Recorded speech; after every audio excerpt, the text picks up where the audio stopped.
this year, what to say? May the radius say, or they won't quench a war. Now, that's what Tiasia would say you, my dear, at me didn't crank shemre, Adom TV. May Gina Thomas, Osmosis, Mark Weber, Anemu, Ama Kwaba. Me, I'm meeting you, my dear, which I'm just so sumful. Apostle Dr. Nita Kutego. Ubo Dian Kamepe. You say, Frost, and I say, and Angie, Mate, maybe I will be a Makwaba.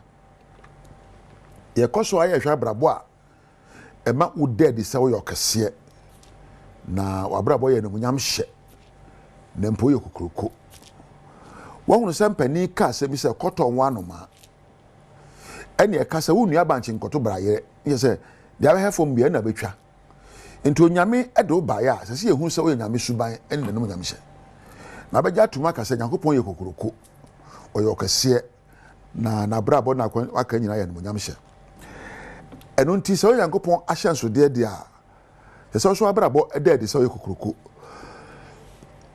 ayo kese na abrabo hye no munyam. A great life is a life where you don't spend time with people who will drag you, people who will drag you down, people who will envy you, and people who will change your focus on what is not right to do what is wrong. What is a great life is when you don't spend time with people who will drag you down. You go for a so no book that for no much fun on qua, there be as what you are saying. Oh, wouldn't mean yet. Oh, ye, and for oh, there be young fan condom sacra, young cobo jamacra, young could dim ranty and casam, say any panel. Or more brabon showing when yam, and to Jano to baby. A biom obuani bubrano or town. Onyayan ko te se wo te da bia na otwetwe wona ase amia se obeto amenamu se nipa no uhunu a janu to ba bi na bom pae ma no ebiom a great life eye obi a woni woni a wonye krado se wo bubura abenante me kaisa bible ba bi se Psalm 1:1 meboa Psalm 1 verse 1 no kan a blessed are those ehira ene enegye nka woni a won nante adeboyefo akwaso na woni adeboyefo nsi nkonwa no na abrabo nsisi Yankopon atwetwe so what I say nti abrabo ide ne munyam hye no wonfa adeboyefo timodemfo akwaso woni atwe wo san woni ani subampa woni asabi da bia yenkonom kwata na odi achi yesa wadwen so anya adwuma yo ukun hu anesa nti abrabo aye ne munyam hye abrabo a edin kunim abrabo a ma wo ye kokoroko no wunni nkrofo watwe wo san achi ebiom. A great life is where you are not that person that is dragging others down and that you have a sense of superiority over others. E kaso abrabo ye no monyam hye uyo obi abrabo ye kokoroko ne kese a wontwe amanfo ensan wonka obi hu asem ne yase no wadwumam obi wa ne yadwuma okoma ne jaho manager na no Thomas ne se opese yi na die da bia no otwetwa nipa na nti edin sekuro efa nkrofo ho na won ho abasem wo yesa abrabo nhye no munyam ebiom obi abrabo hye no munyam wonnye wo bia ya homaso me de me che obi a kwa mmaba wo che nyame ye nyina ye nipa de nyina abrabo me se bubura ne kwanso wo ye afa na mo bua me na me so nye yie na eja se ahomaso fun enkantankantan a sabi nkoso nim Ghana ha bebre me from undisciplined arrogance ahomaso asabi nyansa anim ene edenam wo yesa wa brabo nhye no monyam ahomaso nye so be ma obi abamu abuo nye enti ne de a wo si kromu akokromi ka kire ho se mebu bra de no monyam be hye me pege obi abrabo me mma me ho so eche nipa nyinara na ye nyina ye nipa baako me de eyi na obi de eyi a na ye bubra ne sa wabrabo be yi wate ana meja wo na me na se ama Adom TV adwumafo nyina na wo a onya amre hwe me de me nka wo se dwumadi ade akire ne badwam adwumadi na enche bia ye de kasebo ebebreo kosoa na wafidie na mi am de dwumadi o cha me de jiso Apostle Dr. Nita Kotego ma me nkra wo na me nkyere se woni onyame entina Abusia, give me a fear, penamai. Namonim say, your Ghana mantimu. Ghana mantimu so de Adom TV. Ya 2 years was say, ye bet shemu, a mamre, any a money. Me sentino, come home, na yen too far, and qua santimemo. When him sa santimemo so dear, and crow, mrono ne mi aye bebre. Nanso ne, yen cobro no be a friend as swami. Me check master swami. And I'm so swami, wa santimai montino. Ya mamre, ya money in ya santia mamre. Yen should be and fa a year home. Say a year seer, ye do do a cow domu, na ya ko jamoni no apepa ni wo mu ni suwo. Empempi no ya fade eye tuntum. E toda so a ubehu tuntum a nkokon kakra ededem. Nanso se obi wu na se ye wawofo ana se wonse no mu a me kire oba ana bema wo ware no awofo. Ai eno de afade no e danso eye brisi ene kobene. Sene mafade yi e kire yi. Ai ya hyekyele tuntum aboduku yentwi yanim yento ya no esanse enibraba minim senne wasua bibi koso amu afidie na ha yamo akwa baviem Adom TV Badwam dwumade no eso yada se papa apostle Dr. Nita Kotego yada na se papa ni nkranhyensema a wode ebre ye fache ye ne kase no antumi ama monfa nche ye de edu so no de obonkrata no esie na fe online stories no em ze ne kwa de obonkrata ni nyama de ya ete bewie ndi na baba ka yensa na ye de ato so medi afia amankwa tamaklo ne mumenne mamaga eno enimedini if you say Milan GH adaroma eno wa dress me kama we kwa igbe mamu a say na emampani for me che na nanu ahema won mo address ye nti Milan GH oko Instagram TikTok and Facebook awo ho no address me kama fe me da se me ne incoming Bismarck akwesisia ene gina ha anopay I did a bon kratano and online dear by a watch mo akwaba radio fosufo yada mo se papa me na me chia we efia me joso e bia boko de mama gampa ade de na wo kan kasa efe oh me se me se efe ti na me mama gampa no ne kan ye oh de ya sembe wo kan mama gampa efia mama ga efe efia ho ye fe sa go straight to the point ne ja mama gampa no wa kan kasa mu no kasa obi aka bibi na kasa asa de wo kasa je bo wa like one dey say enti kan de efe no aka na ye kama na nya sa keke ti Ghana man na na ewo mu no we dey rapping ye Ghana man we dey rapping ye pa say 26 na 26 yeah we just about 4 days away sa nyame ya do mo de mbetwa ahyase na awie nyame no o de mbetwa next week is a holiday from Monday and to Tuesday. No Wednesday and birthday. Oh yeah. Yeah. Radia ye bi o. Radia ye bi. Me pa na say wow. I don't look like hey. Too pretty. Ready. The yamias back. Pa amen. The yamias. Radia ya dia do. Abo me obamu a. Say be a complete. I mean to move inka. So wo ho a wo akogina hwehwem. Na kamfo ema ho so ho fe entwe makwasi me kansa because kwasi obi ho ahwo ye akwenti wonka ti wo a wo dress wi na ginam no aka na de mayo de no o so na o gina ntina mde wo ye mfato ho nya se bia me da se director weba me da se ade e fa aka na nyame na wo kramfo obi de no no nyame so na me so no wo hira nti mo ani mre enyina ye obi na address me sa ati ase tie na se ai ti no Yemfadomolline.com and some wo ni abamu abi wura bi ehunu se ono bro oba time bi ne ma no sabre de mambo for so o ma che no e de no atumu nice ada na wo oba na ho den yesei na no na den but ba ekon a unye ti awrade ma obi a patient abotre because e bia na asem bi wo ho na no den no wantimi anhye wo ho so. By the time I realize, they be a year late. You're careful. They say, no, I could treat you. You don't want to break on a boba to one in no traffic. Sure. Sir, to move here who ye. But time back what they run all day. To him crash, so bad when I bought a young man should I could have me finish form. Above.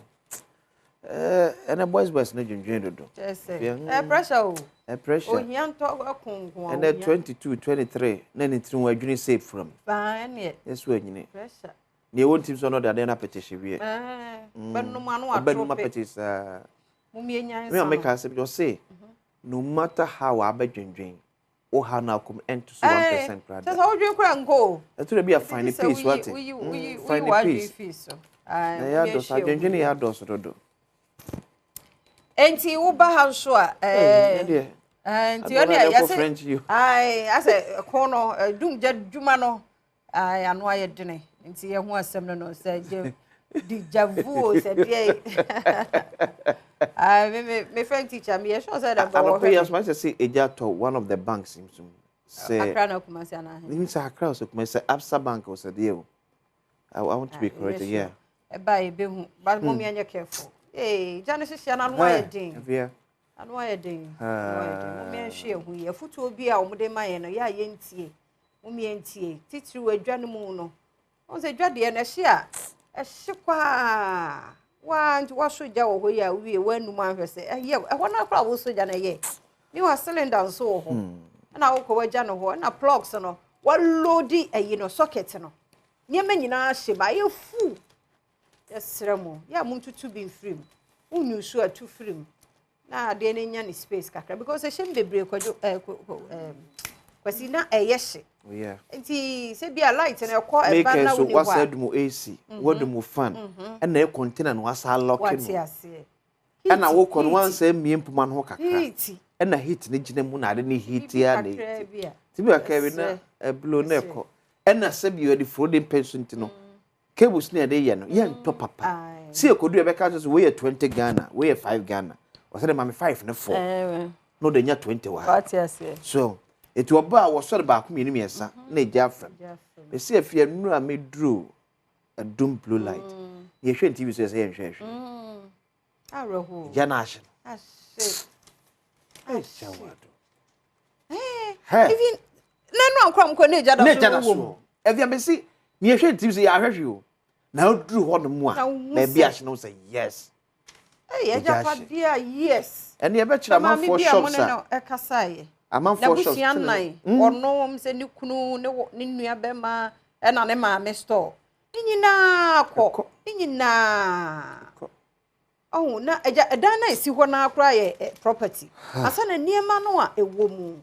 obi dia before and after niema pa no ton wa nyina se yesremo adai me kofi ene so de me kire say adentina I say baba ye pressure phone so my last call yeah me for obia me ka say adentina I say bedru like beginning of the year or ending of the year ye baba manaka wo say eja hihye I say be ye no how dey nki en kai hwe kura nka kantamanto e bi si ye tashima die na nka yen a others no so yen so ye careful because dum jafo kasafa hu chese niam ahodo etimi di ja no eba e wo market if you look kura wo me say unse nye Ghana nkwankura America fo nya mo chefa I think at the beginning or latter part of yeah no so na unse ye share afenase a enframa na efa no ya na air dry it be kakra bia e blown away I think that this is the time one ye hear fire service for education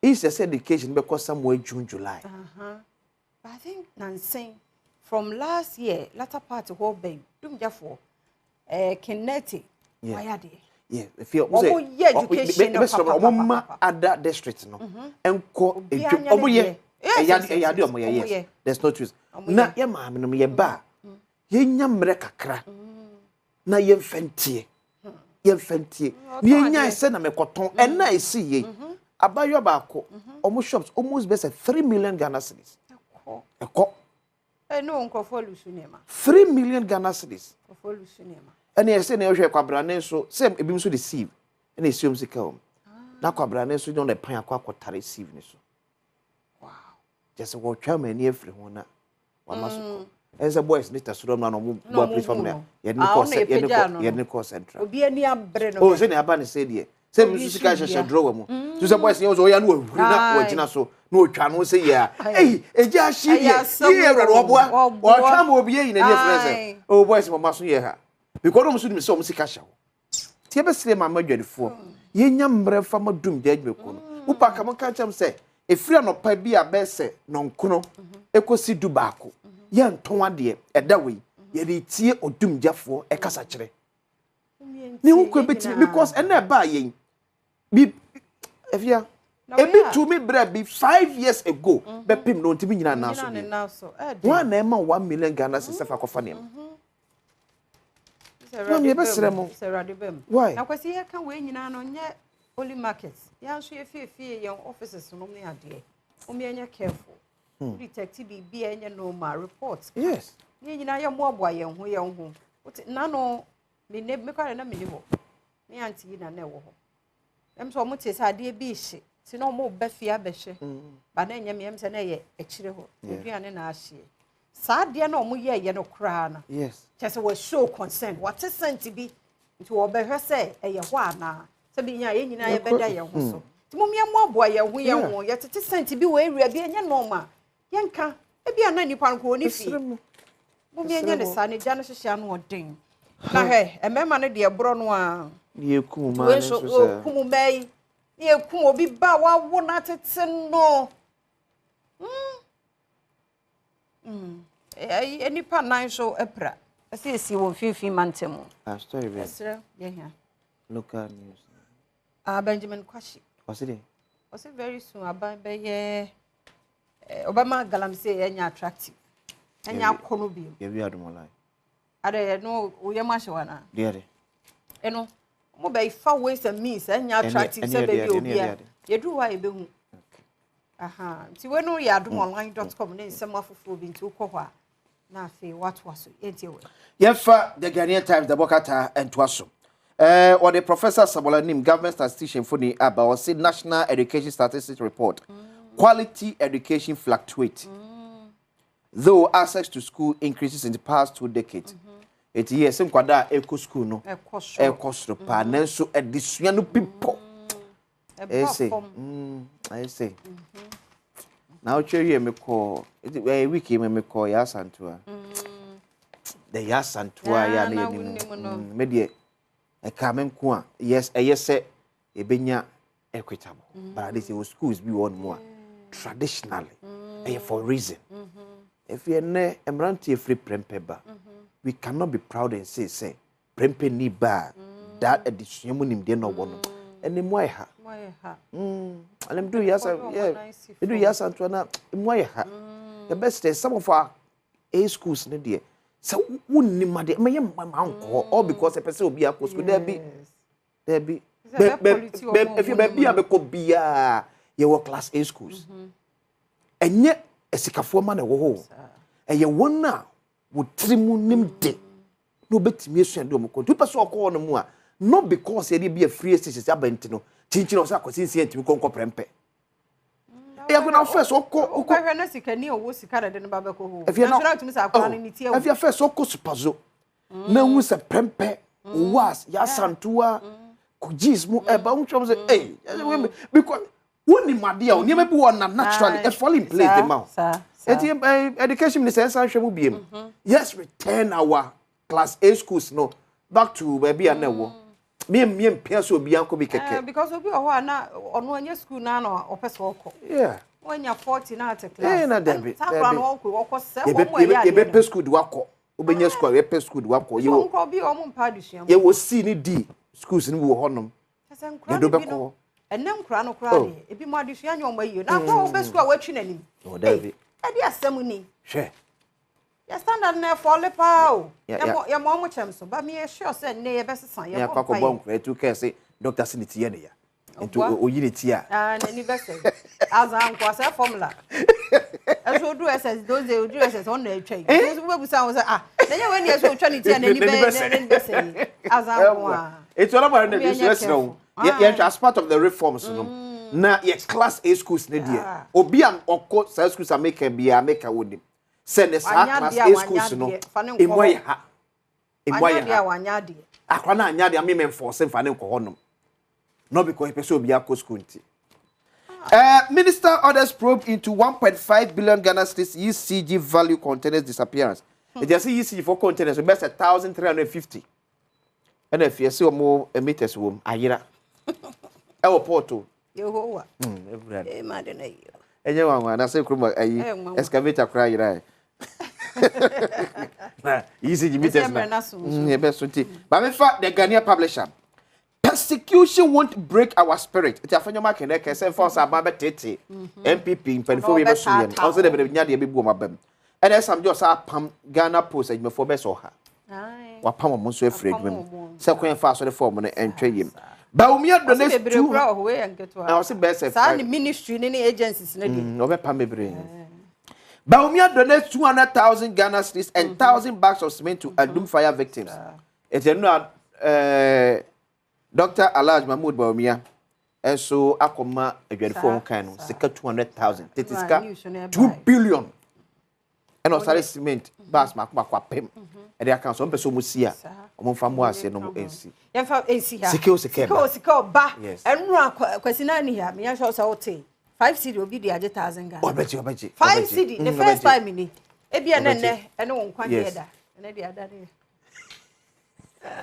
ene no kwa de da ene no chance I say sika also win it Trinity chapum 5 cedi 10 cedi 5 cedi 10 cedi yes sa Anane ya chese ya de nyina be bro so dey twa star 281 hash yes option select option 4 star 281 hash option 4 and one 5 cedi 10 can you ever obema first draw area first draw ni besu asem ni ke kwa wie ya another draw pese mu ko na wie ya another draw 3,000 Ghana cedis ebia na ye wa 3,000 Ghana cedis ebia na ye wa twagum lady na ko ye ko sing radio fosi for yada mo ase papa padi na fia amankwa tamaklo mene akosinsi edase Anopa ana yasanti asimu saa opedwam so mena wokasa kokomemle ha de nsoni gugu eno egu kaka na pai so etoaso ya ne nsoni gugu se ya ka unya ya ka uda mpamu atwentoma na san kru ho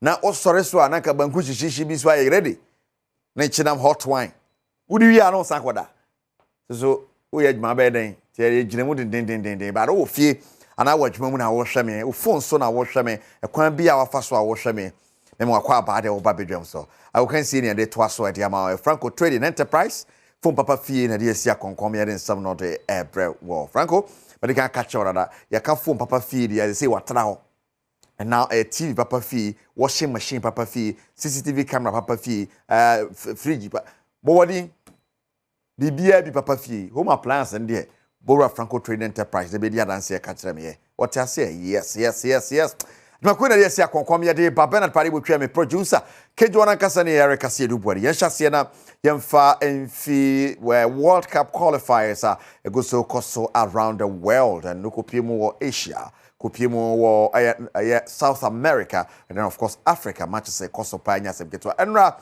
one disappointing results Nigeria otena fi and Zimbabwe ade apem so and na obi aka asa ka we de ka 3 points kuchu na Nigeria tena fi and Zimbabwe about 1-1 wow a year of Victor Osimhen fo anya sem keto South Africa in that same group ko winning away to Benin then Cape Verde ko winning 2-1 Angola shocking results of Uganda tena fi winning Rwanda Lesotho so ebo 1-1 say niema eno ne some of the results about so in the World Cup qualifiers yenhwe sane matches TBC coin right until to say the course so Nigeria no until Nigeria for no ebu fu anya sem keto akra eno mo pese coach o hokra mo pamano Victor Osimhen ebu fu just say ya pato Osimhen bia Osimhen mwa ya pato Osimhen bia Osimhen mwa anya sem keto akra eto ko he sane eniema si ekọ in Nigeria group no Nigeria ye de obetumi bia senka be fa batem peke and group ni South Africa na ajaboso South Africa jaboso papa and yenhwe in group A so far we aka 4 matches near Egypt and lead with 16 points in group B Congo DR lead with 13 points now Sudan and Farmer Sudan enra into your train draw no atiaba abetoso miensa so Congo DR 13 Senegal 12, Sudan and so 12. South Africa leading Nigeria group with 13 points. And Nigeria now have 7 points with 4 matches to go. Wow. Now, Cape Verde leading Group D with 13 points. And I think, you know, Cameroon, Group E, so Morocco, and they leading 15. Morocco likely to qualify. Ivory Coast was 16 points for Group F. And Algeria was 15 points. our Group G, and Group H, Tunisia with 16 points, and Ghana with 15 points in Group I. And Tishana South Family, who qualifies for the World Cup. Meno Kaseko Pimo coming Brazil are qualified for now. It was Argentina are qualified for the World Cup. Yes, Argentina and with me Jan National Brazil Hey, Brazil for Joshua Mo Palma Brazil near the say cray. No goes to the doors do.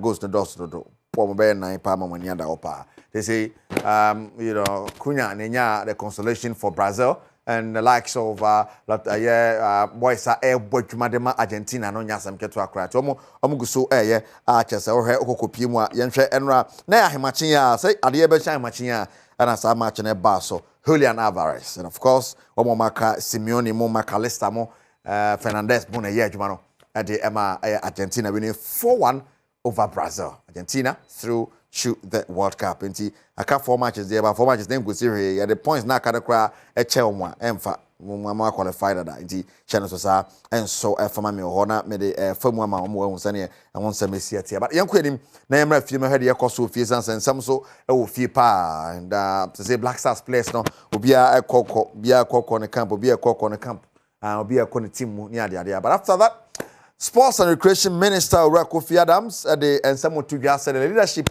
of the Black Stars, management committee and captain, and of course the former players at Yomoka, a boy Palma and Yatimi a topic group. Yeah, back one. Echo Yilima team Guru says. I know back there was a very strong leadership from the management committee to the technical team. And to political leadership, says we were going to push the team. Yebemo Mwemu said they are the best. We are team behind the player behind the or better than them. And the opponent behind the war was a once your friend said Black Star team, Wokamu, your friend said Brakam. Look at team who said you are the best. Men Tia will be better than say, go say your friend, and go say your friend, and I say and so on and so forth. Sakasami, men move beyond my head and okay. At this moment, they were perceived to be the best. And you beyond non-cover ball, say me and I be best, and there's no opponent or better than me. This kind of encouragement, plus the angles of training now, technical team, edema team, any the strategy of boy, and yes, sure, say, now be a boy. So, you better than put much. So, you have 6 points and 8 goals out. Right, and then the Sports and Recreation Minister, Kofi Adams said here too. Coach Otoado, head coach at the Black Stars of Ghana. So far, they qualifies to our body. I'm going to win starting from Mali. Or by any about 2 dada, about 4 at Waswa, we're winning one. Children shot 4, shot 3. So, no, couldn't that is what to for you. I say Ghana and qualify yet in TNC today. Yeah, I think we're in a good position, but this is also a danger. And I'm now already thinking about to keep our heads focused. The job is really not done. Surely, maybe if Comoros win, it's just again 3 points ahead of Comoros, and we have still a long way to go. We have to be focused. If anyone thinks we are through, then he's making a big mistake. I've seen a lot of football, a lot of things happening, and we have to stay focused. And I'm happy for today, but like I said, the job is. Right, and on and someone Coach Otoado did too. Randy Abe, chairman of the Black Stars Management Committee. Papa, adding some to Jachimo. Say there are plans ahead of that. Before September, right? You better resume qualifiers. No. June, July, like Bisho. Watch him. With the win yesterday, yes, we are almost.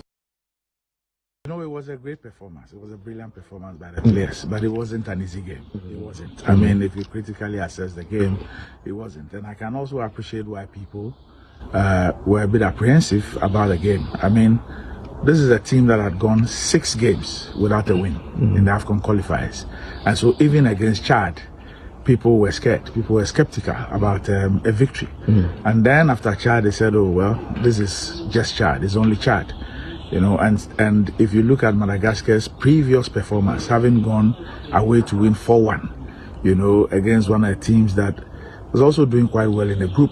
I mean, it was pretty obvious that there were a lot of people who still weren't convinced that the Black Stars were back and could do this well. And so it was a difficult game, but the players were determined. The entire team was determined to make sure that we make up for the non-qualification to the AFCON, and that's what we saw on the field of play. Fortunately, the technical team and the management will have the opportunity of further working on the team, because in June we don't have qualifiers, and so we're playing the 4-nation friendly in England, and I'm sure that there will be an opportunity for the coaches to do some further work on the team. We're hoping that some of the players who are injured would also be back, and will be able to also get an opportunity to play at least 2 games before the September.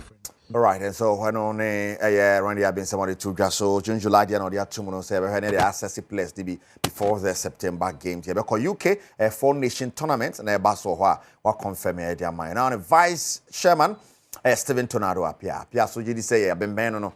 You're 2 year 9 sen year to 42. 2 year 9 sen year to 42. Ah, yeah, ben World Cup on the 7 year. Yesterday, yes, we are almost there, because when we look at the points and the matches that we have and the performance that our boys have showed, yes, we are almost there. When it comes to football, I mean, people knows what we can do. We have been in the World Cup for 4 times, and that's football. Due to circumstances, I mean, at a point we were a little bit down, and now you can see the performance of the guys, because they knew that we didn't qualify for the AFCON. So I mean, talking to them, engaging some of them, you can see that what they have in mind is they have to qualify. Right, and so I don't I asked Stephen Tornado up here. No, Shannon so mami, but Franco Training Enterprise came on open. I didn't summon, but the man of the moment, Benjamin Asare. Yes, as a goalkeeper, to me a opportunity. I keep it 2 clean sheets in 2 games. To confirm so in number 1 until further notice. Ben Akasachi Musa. Local players no be at the power, but I can't be an opportunity to also showcase the Ombudsman Black Stars. Well, the mechanic say most of the time, or Mufi say we look up Uba national team. Now so it's good, because once I look up there and we say also achieve once I it's me anya Yamatima call happen. There's also bet me to say bet me. So for me only say we look up there say or a good one who are interested on my friend and some money for platform. Why Benjamin Asare, then some more here too, Jano, to so a good quantity, same opportunity now, but now bet me a showcase senior idea and one summer and so going forward, you bet me a coso, then Mutala of Free Sports and Kasaya working and some year.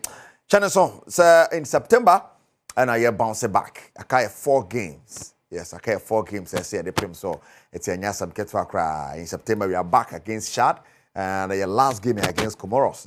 Central African Republic so ne Malaysia mu ho ba bia nya asem ketwa. So 2 away games, 2 home games na ya wiwie bibia na ade. That game against Mali what I cross posted them there soon. So the game against Chad na say when you get 3 points. Just had 3 points we are they aka no na fe the yenie man kwa the yenie ma chori about top near you at on chain ta near you at on chain ta near you at on chain yeah yeah Shannon so me na draw me 1,000 bi man will be the 5 cities Edi be no just say 5 e bia no wendi esa machine no e ka wo number no machine no ehu number no wo number ni diafusane wo mu a na fe when your opportunity now so deep ni area star 281 hash no select Adom TV any option 4 now the kakra go so 1 ticket 5 cities e bisa how many tickets ultra 1 1 5 2 10 3 15 4 20 What you say? Yes, it is. Sabi me ma 1 minute for kakra gum na spe menye draw no sisi a. For kakra gum na menye draw no sisi a. Munzunum na fe ne bi twa.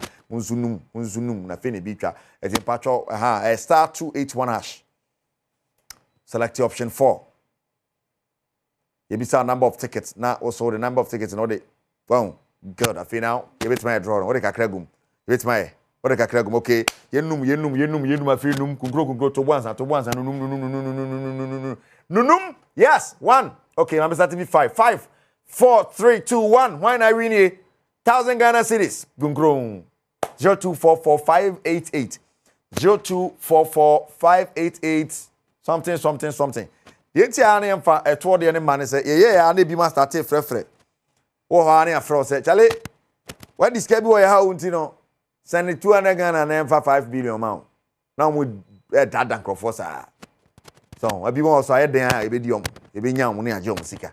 Se wadi skanti faska bra beji. Hey boy. Eti na mo na mari nyina but wa udi ye no nim sa ba beto o phone so. We are West Abeto phones, so near Hessia no Becasa, into a 1 no my Menina so fancy. Franco Trading Enterprise, phone Papa Fury, what your numbers and a Franco number near 024 642 2338 024 642 2338 and 055 593 9311 055 593 9311 into that's all.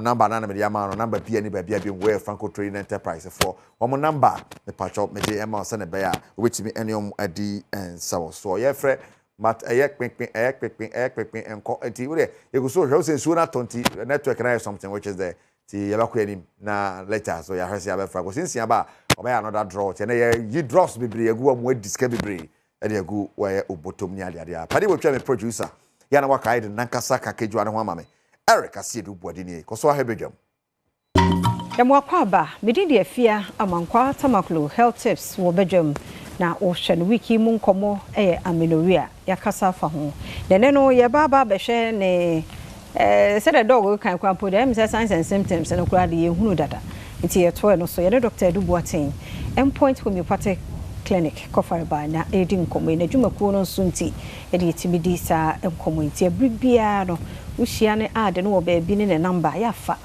na ho dodo na afre na obejoso dog yam akwaba ye da sepa amenorrhea I say the out aboni nyina to fa kire na fa ye hwe signs and symptoms no so yo me da se ye kasa amenorrhea no a de ya kan na wotwe mu nyina ne se oba a ono a wonyem ono a wonu menopause ono a enyi na wode ntontwene na nso so oba no boso me beso na wontimi nya ne menses ene ye bekasa wanya bibia ye fe ne sa amenorrhea na amenorrhea ne ya kire mu se emu ahodo mienu ye o primary amenorrhea ye wa akola bi wo a wosisuo no no wonya ne menses kora da ene ye wo obi wo so a ono no wosisuo no wonya menses ne bi da enso so enne bibi nti bi kwa obi wa wo ba akwa na mienu ana miensa enso enne no bibi nti ne menses ne ema biem ene ye bekasa wanya bibia fe secondary amenorrhea ena ye kire se ye sa so enne nkomo a yebese die no eye se obi a obenya amenorrhea no ade be ne na da adi ena wonya amenorrhea no so kra no so a ede na be kire wo so wonya amenorrhea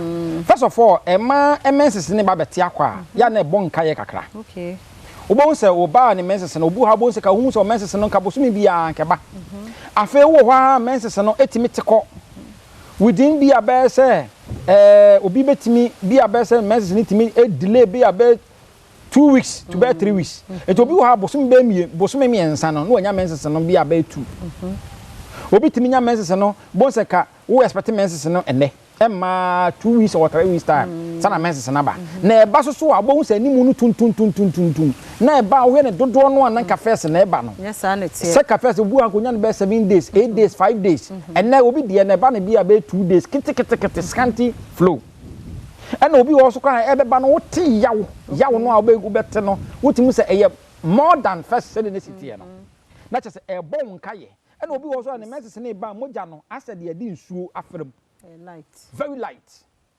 so and no sa na ebo nkaye se etu wotanya irregular menses ya na che se menses no ta me pe na beba wontimi ntame o menses no bosumi beba ko ma ebo nkaye se wo bedu star stage na e fe ne sa amenorrhea no enti ebo nkaye na mu ye kase wonya amenorrhea na de ye na se at that point in time no menses na makora okay It will be bet matter say about 3 months, 6 months, and then you qualify say a bit my case when you be a friend say amenorrhea. Okay. And into no basically no signs and symptoms no. When in normal and pen baby no headache, itimi edano ho so when you be a first amenorrhea. Na say ade a yedi hu nkomo yi end point to me part clinic. Ya so ye bia say the was spin test Rochelle signboard. The what tema committee 22. The okuma se chronom abo ahia takorade eziama enyina no saa de ade a yeka ho asemi e ma ne nyina wo ba scan no e free this week a wote enkan so wotimi ba scan no a wo ba ye di machine be si wa ya se atwamfo ni nyina e free lab no na ye 300 Ghana cedis a wo ba endpoint ya e betima ya ma ba ya de bi e ha wo bia say ye stroke say ye wo ahoɔden na aba form say wo pressure eno nyina so ya de ya yehwe etifa number no na ya de ha wo in particular no a yentimi nka ho asem no ene me twetwe nkomo e wo ho number no 0244 86 70 68 0244 86 70 68. Yeah, that's it.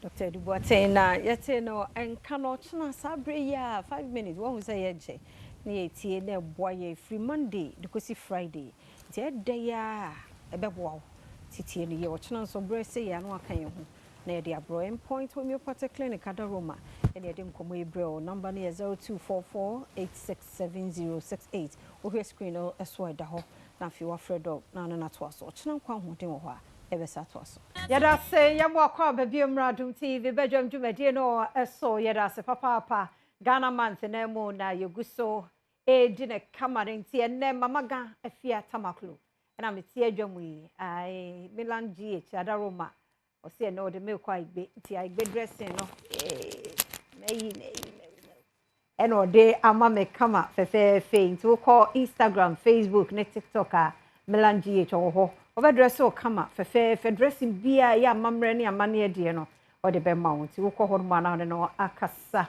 me wo doctor time da so e wa ha na on say asesemu e wi a na de achia to e de amma na ga no pe mu achen na bibia boko de Nyankopa do bibia eduma ekoyie pa e de nyame ase ayare saparo sugu so ba ewurade nyame mankoda wura mu kwa yes e de nyame ase because ewurade wo de bia wo ye sa yes e de nyame ase adechi bia so a yes nipa foforo bi bebe hwe Adom TV no kore what time da so wo signboard ne signpost ahodo bebre yes ene de officer ti free owura no angasa num Adaroma yo meda wase na mada onyankopon ase na machia Adom TV so ahwefo nyina anopa ye medimafo eba hospital Doctor time daso Doctor anyamia yi ne se awieye mire yi onfa time ento yale so simple gidi e wawuo gidi a wo hyefem gidi anopa ye sie no pe na medimafo ana Doctor time daso ontimi mfa time ento ne so se wunwi na yensiu na yare ene hawo ana yare na etete wodi a bepiem ewo medimafo herbal hospital Nyankopa do medimafo herbal hospital ye wo enkorabata mienu baako wo Kumase ebuakwa agogo anopa meka say doctors na atnase dada ena baako wo enkenha pokuase mayera omoso atnase dada but mewia me san kwa akoka ho ewo ho anopa yale bia ehawo yale bia etete wo yale bia ma wabamabuo yale bia ma wachinchin ache yale bia wadada mu ache yale ya mankrofo adada wo na wachinchin a enkom empayfo se anya yenti na Yesu baaye wo yale ya kwankro ya wo ko enko nti ana onyankopon ma Dr. Tam da sokoda akwayem adaduanan ebra ensuo ene aduane ankana no esanse all papa mudin pa ama ni menti anope doctor kwakotena se bepiem ewo Kumase ye bu akwa agogo enkran ye pokuase mayira na doctor we na wo ba na hwe ya oka nansa oka enenan oka enenum nonsia ye nonsia wo so wo TV ne wo radio na wo tie ana wo hwe adanse ya enkrofo die wo TV so kese eburu nipa adwen ne entiase so ne nyina ne sɛ da bi a na doctor wa asɛm bi a waka ne sɛ die asema na meta kaya na ɛyɛ me ya ɛne sɛ nipa bebree wɔ hɔ a saa bere wɔ wuwu kɔ yɛsiesie bi dadaada ya nka saa bere mu ka ɔmo bere so na nka ɔmo nya doctor tam da so a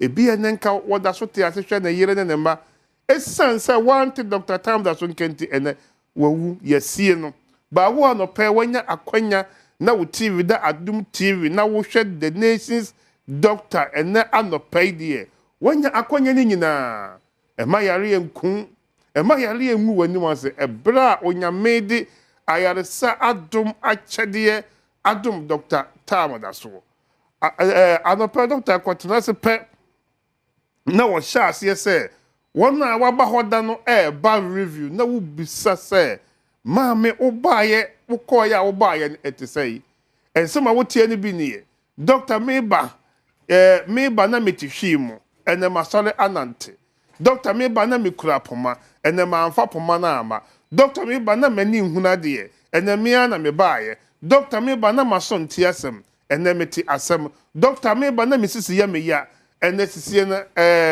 sisie no atene doctor meba na mekotodwe wobɛkyerɛ sɛ doctor meba doctor kasa wɔtena se abu akontampo bɛɛbo so memiɛnsa mmerewafoɔ ne nkɔkorafoɔ ato poma ato aguo empempempempempempempempem anɔpɛ doctor sɛ menka obi bi a wɔhwɛ Adom TV sɛ wokura poma na wode ba medimafo anɔpɛ yi a poma na wode wura hospital hɔ no awurade Adom te wo nsa mfa nkɔ fie hwee na wo ye pia wawura hɔ no awurade dum se te wo nsa mfa hwee no nkɔ fie da wɔne na ehuna die nti ye kurakura wɔ no wobɛdi adanse sɛ maam bi beti bi sɛ mia na ntwe kura twom a minhu ɛna dum sɛ aboa ntatia na ɛkɔyi ayaresa Adom akyɛdeɛ de awurade de yare nyinaa tumi ahyɛ doctor ensa gise de wawuo ana de yesie no pɛ ɛna ontumi sɛ wonhui na yensie na obisi misisi machika sɛ mikotodwe mintumi nante meyudie mu hyehye me sɛ bia wonase atatai wonamu abu wonya ka akwasi wonamu na abu wonsam na abu yare we nyina ye entatia case entatia case efise obisi diabetes hame manum diabetes eduru doctor besha na wotwemiensa pressure na wotwemiensa wonne to nkwanta wapai yale bia ni asase so a ewodin de anything bia wo de beduru a doctor betso da kro ene brekro a yale no ebekọ we ye Adom akyade a onyankopon boss ro boss asase ade tumi we ahye Dr. Tam da sonsa be piem wo me dimafo herbal hospital eya ye wo Kumasi ebu akwa agogo enkran pokuase mayera apart from Kumasi ene pokuase mayera no yenton ye duro wo kem obi de duro gina kem se we ye me dimafo duro me ba cho ma yenche no wo ko pharmacy bi said yes pharmacy shop bi ubekona ya printed doctor bana bo kakraka me pa cho me nton duro bi me fa duro bi anko pharmacy yenton duro wo information center yemfa duro nwura fiefiem de mutie nyina no eya atoro ene enkrofo edinsaye ene enkrofo ayepe ye ho anya ntentem enti se obi di bi ba okromu a ma yenche no se edure efrimedimafo herbal hospital ma yenche no maka kire Ghana for se manfa medimafo a ma hwe sika wo memo medimafo bepe edimpa medimafo bepe ayaresa enti ne pesa wo ba hospital ho ne ye hu yare kura ehawo yare kura etete wo yahwehwe wo mogye mo wotwa wo scan na ye hu se eduro we de ye hu yade no na otwemiensa ebekọ enti ne doctor we de o de bre eto yare so because of say ye hu yare kura na etete wo no ne yetimi de bre de ato no so anopa obi se wanya stroke na no achia won tumi nkasa doctor say wo de ene ye wo kuada na wo hwe ye program yi me pacho binso wanya stroke yare wako baby ama ase ya shock kakra ase enye ba wontumi nante wayeti ase wuo because wontumi nkwa adwuma o nante a obi a wo hwe obi nse papa ya okwe wayare pen because of say wonanu mu edu na wonsa no so da ho because of say wanya stroke ama wabeti ne ehwan enti wontumi mpagya wonsa no ye me pacho sa fo da doctor ehia wo mo enne wo kuada anopay say wo be pie mo me dimafo herbal hospital a chekora enu na wo twe say na wo betimi akọ adwuma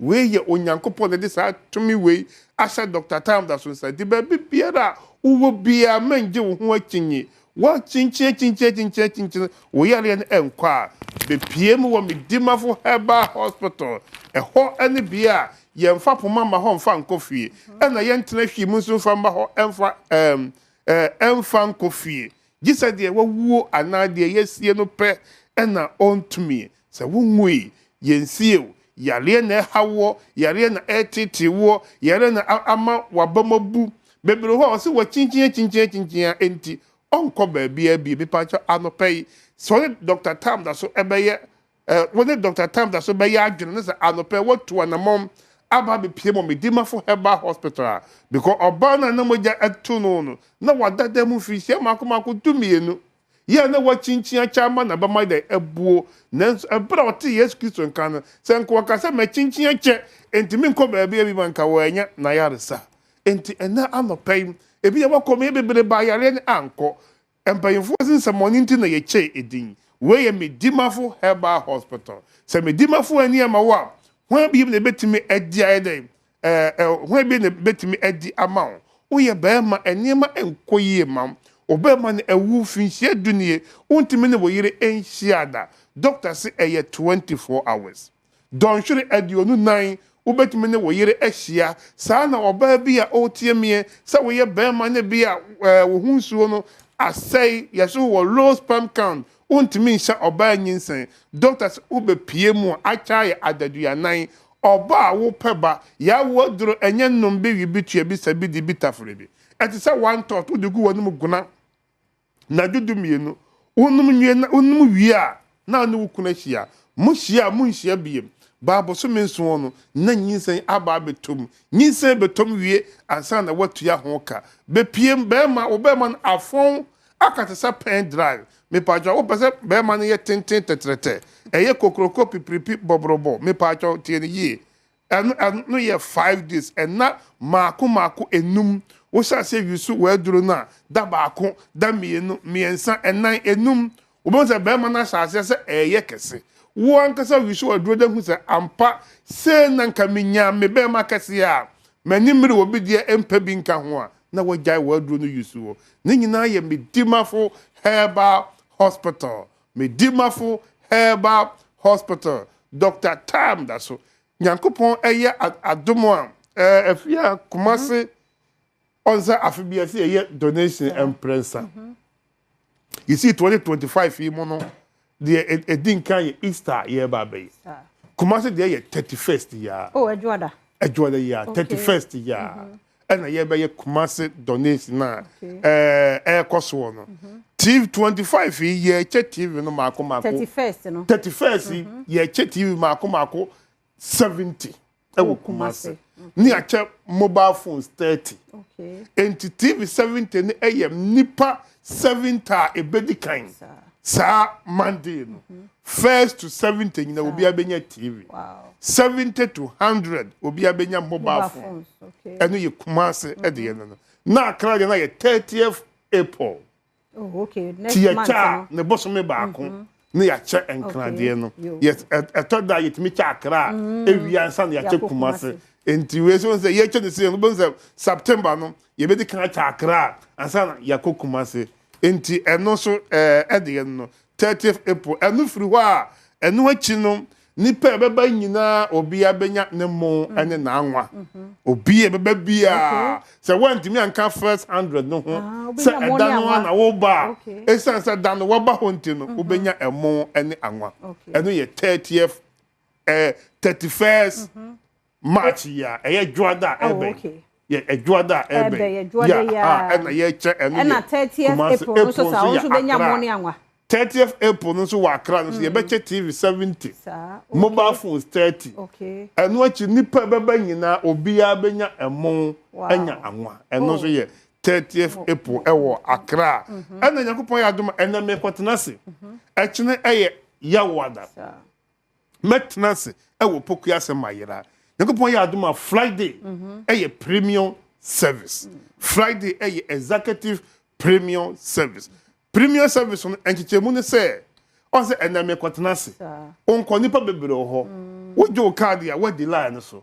Eduru ho ane ya show. Eno de no. Friday de no. E de ye se wo frɛ no book appointment 200 cedis. O book appointment ya. Ye be ma code ya wo de ba. Eno achi ya ma time. Enti wo time na ye de be ma wo no. Woni wo bi time nkonkohia. Enti eno de ye wo ba time no so. Enso obi wo ha ye hye no fo a no about 5 otimi kwa wo ha ye hye awia fo no anopa no so no what so ne watch because that time no na ye dey ide ama wo ye nim se ebofo a ye ba be hwe enti wo betena ho sa time na ebi a wo na bi a wo pese wo betena ho eso wo ha no wo kasa na mabantam so enso na ya ma wo time asemu obo ha time ebi ha ye shop asia 12 ebu ha 12 no bi nipa be 12 to 1 nipa be 1 na na bi ye nipa be 5 na bi o mo 12 to 1 enso bi a won ko do 12 no na nipa be 30 na wo ho because obi a person obeto mi wa ya mata ya na nke person mudi time no so mudi time no so a o meto se line bi a ye dey e wo ho enso ya na nipa person obantam no e dey o enti bi pa chow enti ye time na e dey be ma no be pa chow disata no so pepepe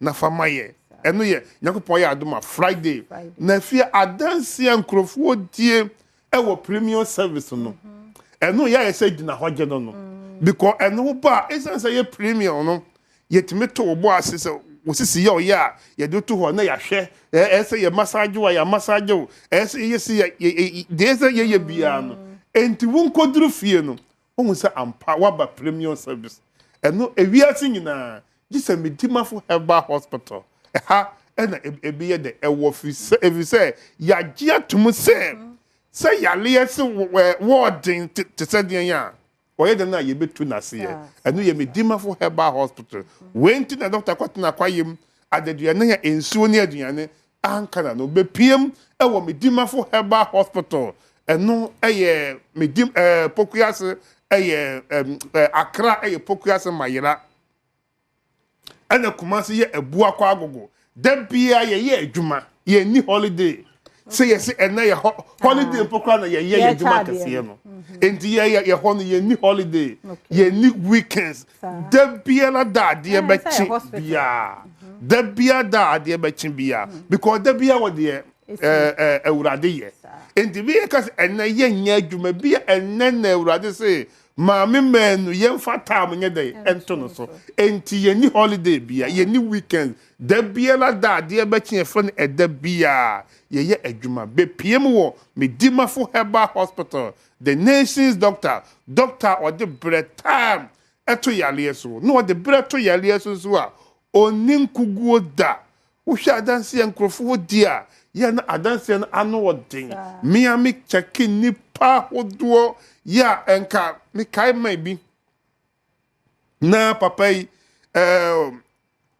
wase na oyale eye kidney failure anya ne koto konfo anoche se me kana me bo dia because of some me wo evidence and nipa no so nwui enti evidence nyina ye dey e wo ho enti bu se me kana me bo hospital bi dia minim de enti a me ye dey me kan because me nsoro bibia because me say enokora no eni because ye ba ye empen bebre me make say emprebe mako enson ena nipa bi mu ana ye wo mu dialysis ya na ye de moja ni ye pa wo ha ye twe moja efiri hotem bia no ya hwe nipa be se enson ama ya twere krata akwa Kolebu hospital say omo enyi we ni mfiri ho because of say enipa no we ni kidney issue bi no na we ni de mo ye mo onwum no na ye nto ayen komo ne yeah enyi ka na so na ye mfa mo onwum no aka metab no be say se idea de aso ye nkomo yi na nke de abonwum na nke ye de abonwum se won pese abonwum de na nke ya to enyi ka ye bo minya be 1 minute wure mo na nka na wie onwum na so wa kakra ye mo onwum no ho ene me ye number no ba ko me de number no ye 0244 77 4282 na 0500 727215 0245 449592 na ma wo dem fi say papa ye no so aduru so aka na otwe ni pepe and 2 weeks pepe on the 9th April e wo bonwere amapa na menchechero re so we no ye bebo old one no obabi ma me aboni and ye dimi mon yini dia ye ntoa so ye ntoa nkomo no so oh okay ye ntoa so ye dimi mon ni one dia ye ntoa so ye na nke ye bo dog aye foforo ba no nya ready ye ntoa so nkomo no so wada ba ye nkoso and no ye na otwum ye ni senne na manugu papa ye ni ye na otwum ye ni senne e wo bonwere 9th April ye the 9th and 10th 9th obi a obabi ya betim ebeche kokko eni tuntum na eye 10th na ye yawada no eno so eye fufu na bia betim so ache tuntum esa anso de aye de aba ewo bonwere amape eno ye kwa abere eno no enti doctor told nsa frɛ adomfo obi bia Ghana ni ba bia ne papa da fam enti mi pa chon on the 9th April yeah na otwumi ni send no I think say na otwumi send no yentimi ma because of say na ayie no dana pepe enti ene ebia na the akane de wona obeto sa enkai bodo so yes Dr. Time so ne papa ni mpon da fom ntinyame ya doma 9th April ene na watching mienu ene beba so e wo bonre amape yeah madaroma ono anko obeba nti yes aso no nti nyina yonko jam no yeah na do ye ne said wo ye nti yonko ne yonko pepa na ne wo mu ne suo Ghana for de enim se mba ya ama ye fe ama bro so ama bro na adwene ene ne nti ase so nti ya yonko ja no wate nyame hira mo se mba ye ne sa ne papa da fo mu nyina mpo o chaade yes also I bring her a year by a car and so she car ben nyina me san so kwakoya adoye ne adwa da ya ebe ya which is onyame decide na adua ne mo emma wo hire mfi se mre bi konse be afi ba ko ni na me car say na yesi omo pe 12,000 de see car car ni si what 2 months na me nya 12,000 call at that time no na me may 300,000 Ghana cedis me dey ye donation amount of it just amount for kura hu ya me kata me na ma no gu papa bia sem so na make papa no onya kidney failure na oda comfort no che na busuafo say omko ho anopa omko akọ no no ni de papa na akọ to much e do me ye so mbe kwa akọhwe ba bi oda na yi nato because wo mo ne koto wa ye nya ba bi pa fa ne nkọche ento omo kwa akoyi to omo kwa omo ye hu se ase umi bakakra eno ma doctors ne be he enti doctors ne be he no mo se ye fa ne nkoto condemn se was ye obabi ho a ye condemn one e ho de okoduru ho a ye mo obi kwa mo bi ko because of say ye twen black akra bi na ye deny akọ condemn so na wada ho 2 weeks ana busuafo be se still na ye tua ho ka na ye mfa ne nkofie na wonkonko da fie adam so enya de se enkomebam to de ye mama na na abusuafo strategy nto omo die ne kwato fie no omo se ne sofo na bai ana obeka se onya nwui na wahwe TV so ngo papa bi se Dr. Tam da so wase gisa de wawuo entuweju de onya nwu ti se de ye mfa ne nko papa no se ye de ne ba de on de wa hu bibia ba edi na otwemienu Yehu Nyankopon na me dance ni me nin kontompo nkyere nyame na kampasa me di akyere enipa asemi si 2022 enne papa omono asamoa atiase a wo kyeche me di mafo eniema na 2 weeks na papa ni gina na so a odi adanse akyere wiase nyina se ohui ba esan me di mafo enti me fa se ba busu mi mienu ni yeah, my papa said, yes, scan kidney and liver. If you may say, won't put that because be being what I just panacra when ya li beside that. I don't know, catcher would say, O liver na as saying, and would I didn't know me so obey ye for what the for Abba. Kidney na as saying, so would you, I would I did now Jimmy Dima Fudi. Now won't set ni Pedian, I would I didn't a boy, ye and quadia. The pacho. Awurade be sie no because there were a car no onu na car say ya oya na no me de me car ba ko nya accident yi and mu nyina say but yes wo mu say anya nkwanhia sanity enti bia wo bia no be pie mo Medimafo Herbal Hospital na the nation's doctor Dr. Time da so on fatam and to yale so your number is 0244 77 4282 0500 727215. Nyamishaw. Tinyame yadom adwoda kumase. Ai wo kɔ hɔ no mo dia first 70 wanya TV goyi. From 70 ko 100 wanya mobile phones. Na fe from 100 e ko bia money anwa. Bia money anwa. Ai no ya dwoda wo kumase no. Na 30th April so e yakra. Sa said wo ye wo kumase obe ne sa. Ne papa ye no so ye 9th April. Yem ko jano. On papa na ni wa mu nisu. Na yabusuani adofo insu di won ma wodanti yemfa kwanya iso na yen celebrate wo mo na nyame ayade ogusonso ye happy birthday nkoma Mrs. Frimpoma Pepra oba fefe masidi mpa ho da erade nkoso anhira wonya okese kosi se obeye kese papa oka destiny songs for eho you are such a darling well back with yampedu ene weba sesa webback ne weban omunyina wo make nti omo enua panini Mrs. Frimpoma Pepra happy birthday enko emma Miss Nancy nie happy birthday enko emma Miss Nancy adobia star coach onso robe dress so na no ne brofo so de nti oba pa on da so no onkwaso yenyina ye wo show a happy birthday yami shraw onyo okese Ozize obeye kese pa. Happy birthday nkoma Frida Araba Kumsen Blankson. Frida Araba Kumsen. Kuntu Blankson. Frida Araba Kuntu Blankson.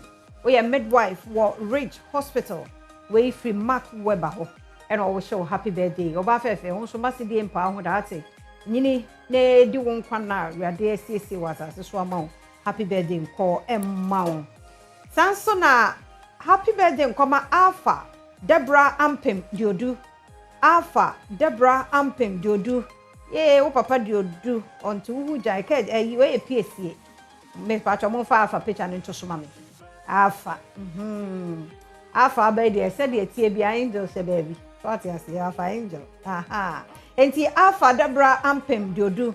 Owo Mrekua Community International School was apema. Happy birthday, oh papa, you didn't hear Juma wo ha. Radio do and I will show happy birthday. Erade enkoso enhira. Erade nya okese. Omo asumfra dummo enkwa dummo.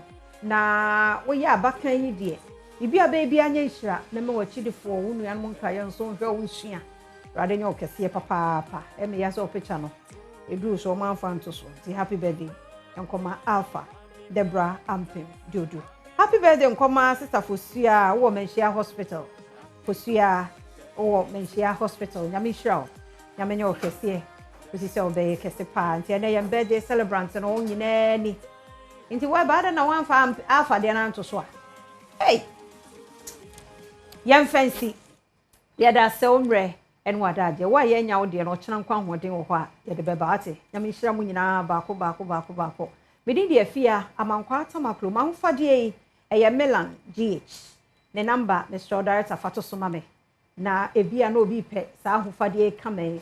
I hope said dog this year so wife bedin birthday one ohima dress wo mu say ya Milan GH. Uko Instagram ne TikTok a won mo so e wo ho ne number no ma memobo 0264848345 0264848345 eye Milan on address me o friend wa obejo so na wa address so kama program bia occasion bia awo ye Milan GH na ye de atoso no obedress so kama enso amount ti dog so sa obedu birthday na o friend Milan and so obedress so kama ai program bia wo ye bia obedress so kama so e de amount me de afia amankwa tamaklo na de mamaga ai God makwa ibem Mara kuku metogbe na me achichi o me chiamo mpanifo ene me ko togbe afede asase so I don't me friend me Davi Esan say I'm on the Eweland.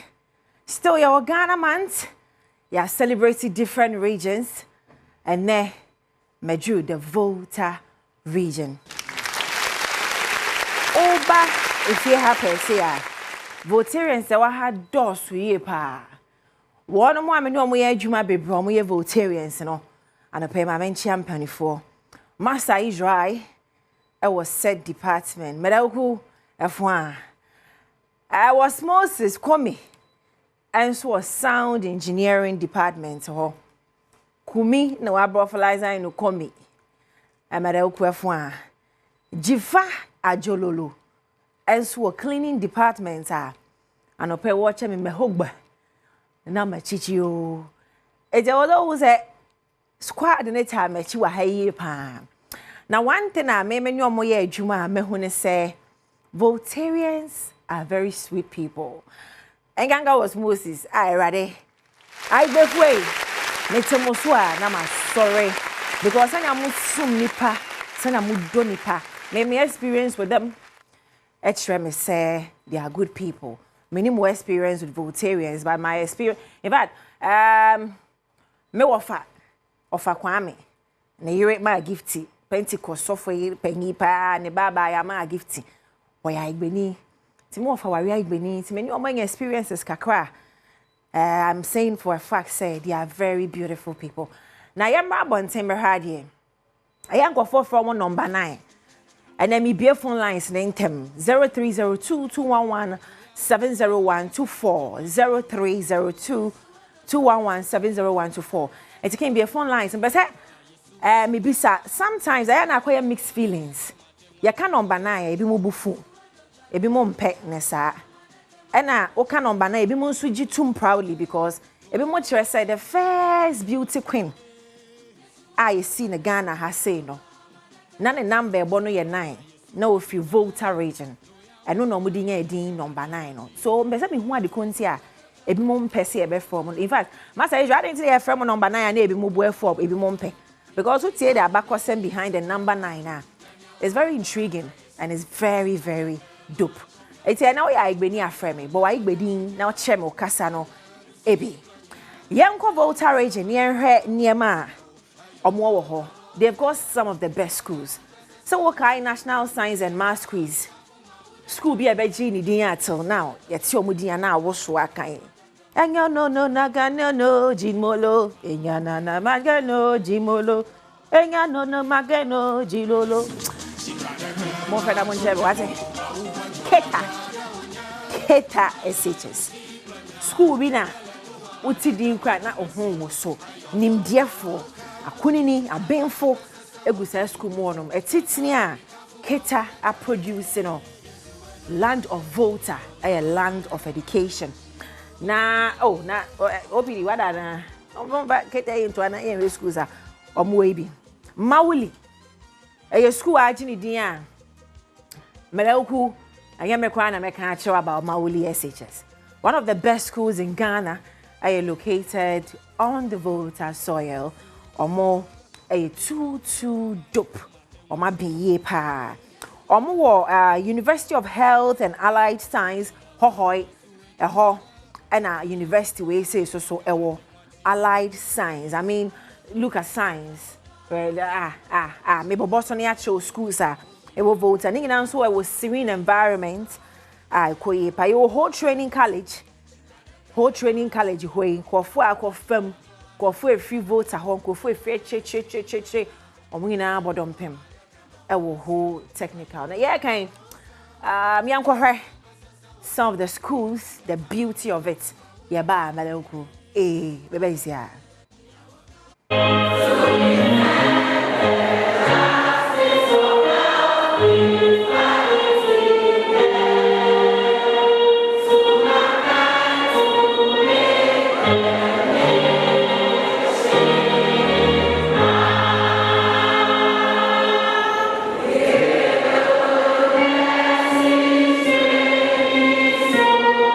Keta Senior High Technical School was founded on 27 February 1953 and is located at Keta in the Volta region of Ghana. And this is the entrance of the school. Popularly known as Ketasco, its response to the slogan Jolali, and is one of the best Category B schools in Ghana. As we enter the school's premises, we see the very beautiful compound of the school.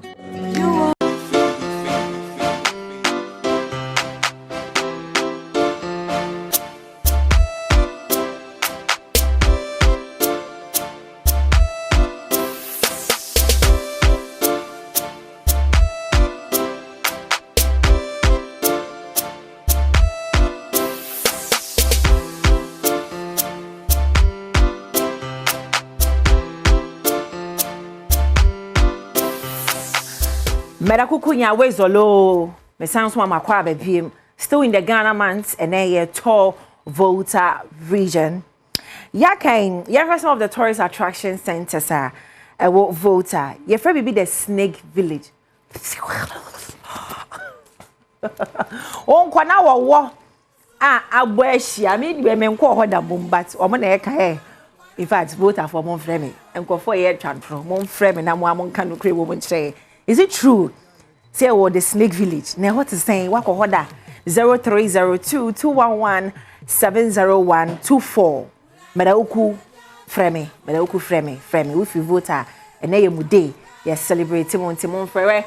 Yes, Snake Village. I just won't na wa church no. Adam and Eve gardening Eden Crown fan home. Because we meeting na ekoso the Snake Village, and it's very intriguing. We want to know the ekoso wa ankasa. Much na much wo wani gu ho. Ana wo wani nyina omo kwan da ho mbehia ho. Ita me say no free vote awada man pacho frame. Na yenka ba mo region no nyina yensua bibi kakra. Omo wo Volta Serene yenhwe eno nso so Volta Serene ya bia bia e wo Volta region unya kwan a utu kwan koda side ho a aya na wafa ho Volta Serene e honom. Omo wo Mount Afajato is very popular. You call school na the idea that you chima would be so about Volta region. I would first look at Mount Afajato because it's a very popular place in the Volta region. Everybody knows about. Obiabas, Madam, good morning.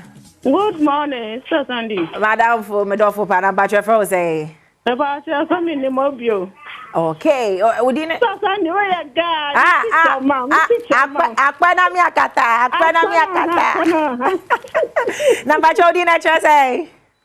Midin mobile no man susa. Oh wow, I see. Oh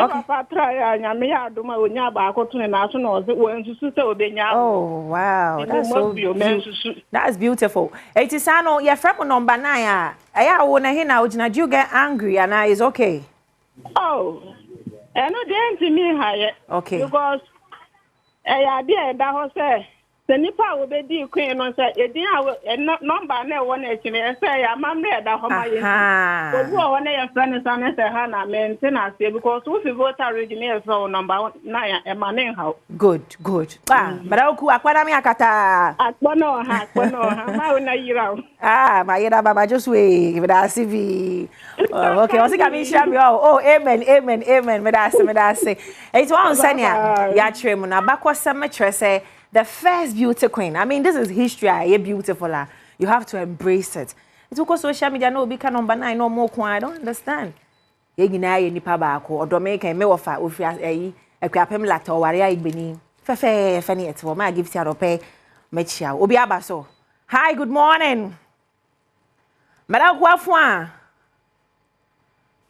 Good morning. Hello, good morning. Madam Kwafua. Hello.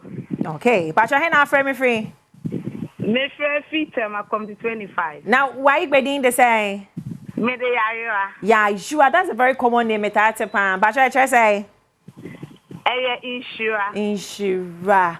Okay. Then I bet me I can't find region when I pay about me a CBA. Oko voter regional. Yeah, my papa be brave. I was saying na we actually. For education. Yes. Bia ya come type bia like school bia o pese oko bia no from crèche sa kosi university. Who voter regional and who here so be chia ko be akọ baby akọ school.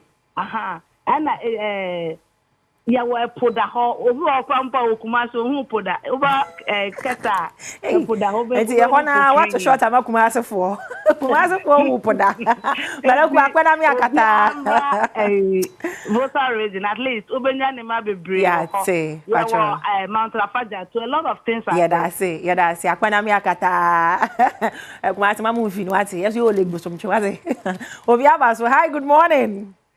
Good morning, Mr. Sandy. Justice, madam Kwafwa. Hello. Aha, as I do your case I want here na Justice. But I'm not me educating something small. Okay. But I'm saying I can say Mountain Afaja too. Okay. With the brother Mountain Afaja. Because to in Botarian means mountain.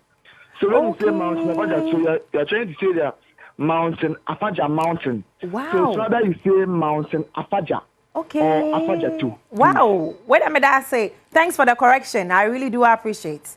Okay, Mr. Sandy. Madam so free. Eti abusuane se yeso yakọ school teachers ne bebre abonbon no mo de Afaja to na she etiri musa no. Anopa yesua bibi. O se to in Volta language it's a mountain. We've been pronouncing it wrong all this while. Wow, interesting. Anopa yesua bibi. Mountain Afaja. Okay, almost sounds so Adome Bridge, which is very popular. Adome Bridge. Omo Keta Lagoon. Omo wa wo Tafi. Where the mess the medical commissaire mes mamuni ya mo pancham wate. Omo Tafi Abwefi Kente Village. Wow, these are places unya chance ako voter region be twice akoye show ho. And trust me, just say nipa no kra no so krom ho very neat. One say aha ne do so show bebre na America e do so aha. Ba ko ha nipa no so very serene environment. They have this hotel. Is it Volta Serene or something? Very nice hotel. Trust me, unya chance to kwanko Volta region na kohwe wani so ade. Nipa no ho efe, krom ho efe, o area me ya to aso ama. Yenko enuane omudi. Ye ko Volta koye show. Mete wo pan na papa bi twi meko no de. Enam nkitenkete bi gum. Ha! Abobitawi. Hey! Chese, and I ha wo kan banku no e different bi. Na ne de. Me ba nkrafe me ya mfa me ya na e banku. Me ya na e banku. Sa ye se e fe no e wokpele. E wokpele. Odofo ufi vota fra no pe na kire me ye wate. Onua ho aye mobo. Eni meko bi ne na wo se ba abobitawi. Ready oye we. Be ma me ra one of pe kwa. We wonya wokpele no tumu a wodofo. Voltarians in Nuane there, and one thing about Volta women, they know how to cook. My producer, Sandra Akapu, my former producer, or ye Volta and your food joint to be Akapu's eatery. It was very tasty. It's Volta women, maybe no many experiences, so make casa from experience. They know how to cook. Or my Gianna de. Or small Boma Volta women. What? Bomo. Or more Agbelika Kulo. Ah, I don't hear friend about Jack Kunana. Osmo enwa Debbie train agbele ka kuro no na ye friend banchi akakuro ye de to nyo banchi ma akakuro me ye de na me anya bi ye di eti obi kuro ma duane pa na mo de banchi abehye ni mo se ni saro agbele ka kuro agbele ne chese banchi na se ye no ano no ene ye so ye na banchi akakuro I see Voltarian snack. Hey, that's nice. I never knew. Your factory toto. Nye toto adwen ya nye toto na odwen. Aduane esam na make. Factory toto. Aduane bi na wote a. Omo agala dengbele. Agala zengbele. Omo wa akbele. Aw, enyane ne de edoso. Now, these are some of the foods Oko Volta Tower, try eating. Unim Voltarian bi wa Accra, try eating. You would love it. Wate. Now, answer na meye makweba birthday amano mark chemisima mienu. One of the greatest artists to ever bless Ghana music industry no Aibe Edem. Osmo Bonsema sa Abranti. Very versatile artist. The first artist to start rapping in Ewe. Yejilo yegbe. Yejilo yegbe. Or my language no be very attractive. Emma ni no me wo vote na ba ko bia friend chief one. I bear them in a PV way no. Senior me bodia the kotona me tu chema Ghana ne enka no kre enche ne atu ni pa atwene enche yesi atwam wo hunwoma atwam ye enwoma atwam anka ye tie da de lumba ne amachi dede enwoma ntwam. Adom is a versatile guy. He came with rap, he started singing, he ragga, and he's doing his own thing, hits after hits. Adom, and I'll pay your flowers. We a guy style, baby. You made a well language very, very attractive. See, I don't pay me too chema. They have great artists. Stoneboy is an Ewe, Sifa is an Ewe. Didn't say Sifa? They have plenty artists in Ghana. It's when we can't go to say Ghana, ye pay. We are one beautiful people, different cultures, diversity, beautiful. And you know, the best Celestine Donko crown so AI Beni, Celestine gospel musician Celestine Donko. Or why name so nya Donko no. Also AI Beni, also the Tonyum Kama pa. Oh, big shout out to you Voltarians, my Voltarian sisters. Happy birthday in Koma Alpha Deborah Ampim Jodu. There's a within our party in the company no. Alpha Production, Alpha, Deborah, Ampim, Jodu, Miracle Community International Schools, Sepperman, Wayfree, Opapa, Mr. Joju Ho. Hey, we'll be a charming message. Oh, thank you. Was it Chicago and Exodems started rapping in Ed? Okay, great. Thanks for the correction. Thank you for the correction. That was a quick one. Was it Chicago and Exo started rapping? I get someone sana Edem Eba. Which is true, seniors, but I think Adom played a very good role with the Ewe language. And Chicago Dems were there, but Adom, raised it to a different standard. Big shouts to Ike before. And you know, so this is Ike. Asanana, I'm not sure, but if it's you, thank you so much for the correction. I love to be corrected.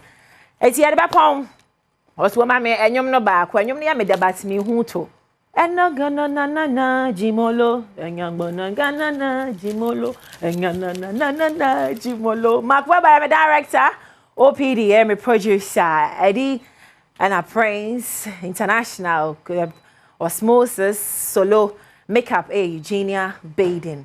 Madauku, Aquana Miakata, Davi, Midibesia, Yamia Doma, Fiada, Yababi, with the Ghana Man celebration. Medibesi, Nemo, Mebesia, Omosa, Agbaja, and when the dinner beside to me, Charity, because Ubu, we come and say why a day, Banina, Medipapo. Acquisition, Commander 6. Carlos Elliott here. Your mama, you know what? Mama Quaba. Sarapa Swaji Brakuso, Eshe, Badwam. On Adom TV, live on DSTV channel 280, Go TV channel 119, Multi TV. Dig Boston is here live and so Hodom. It has said Arapeso, Wajibrena, or Asonia, Timidity Aquasi, Insia, a semi cabre and a dressing. No, Minabekaya, na ya the Badwam, every Kumasi, a doom blue light, and a bremwo. Nina was about a jatia at all. A year Kumasi, a doom PZ, and Potem Hodom. Emma shops ahodoɔ ɛhye japadeɛ ahodoɔ ɛhye na enu ekodu ono nkomodie bi ahyase ɛkɔso ya things o see kaso sempere fotu hwanamo na etimi peripo mesibre. But before that, Weber say was a video here about said na shop bitie before say e barbecue no hwese na obi a stock in the shop ansa na e barbecue etubetimi play video so said na obi shop tie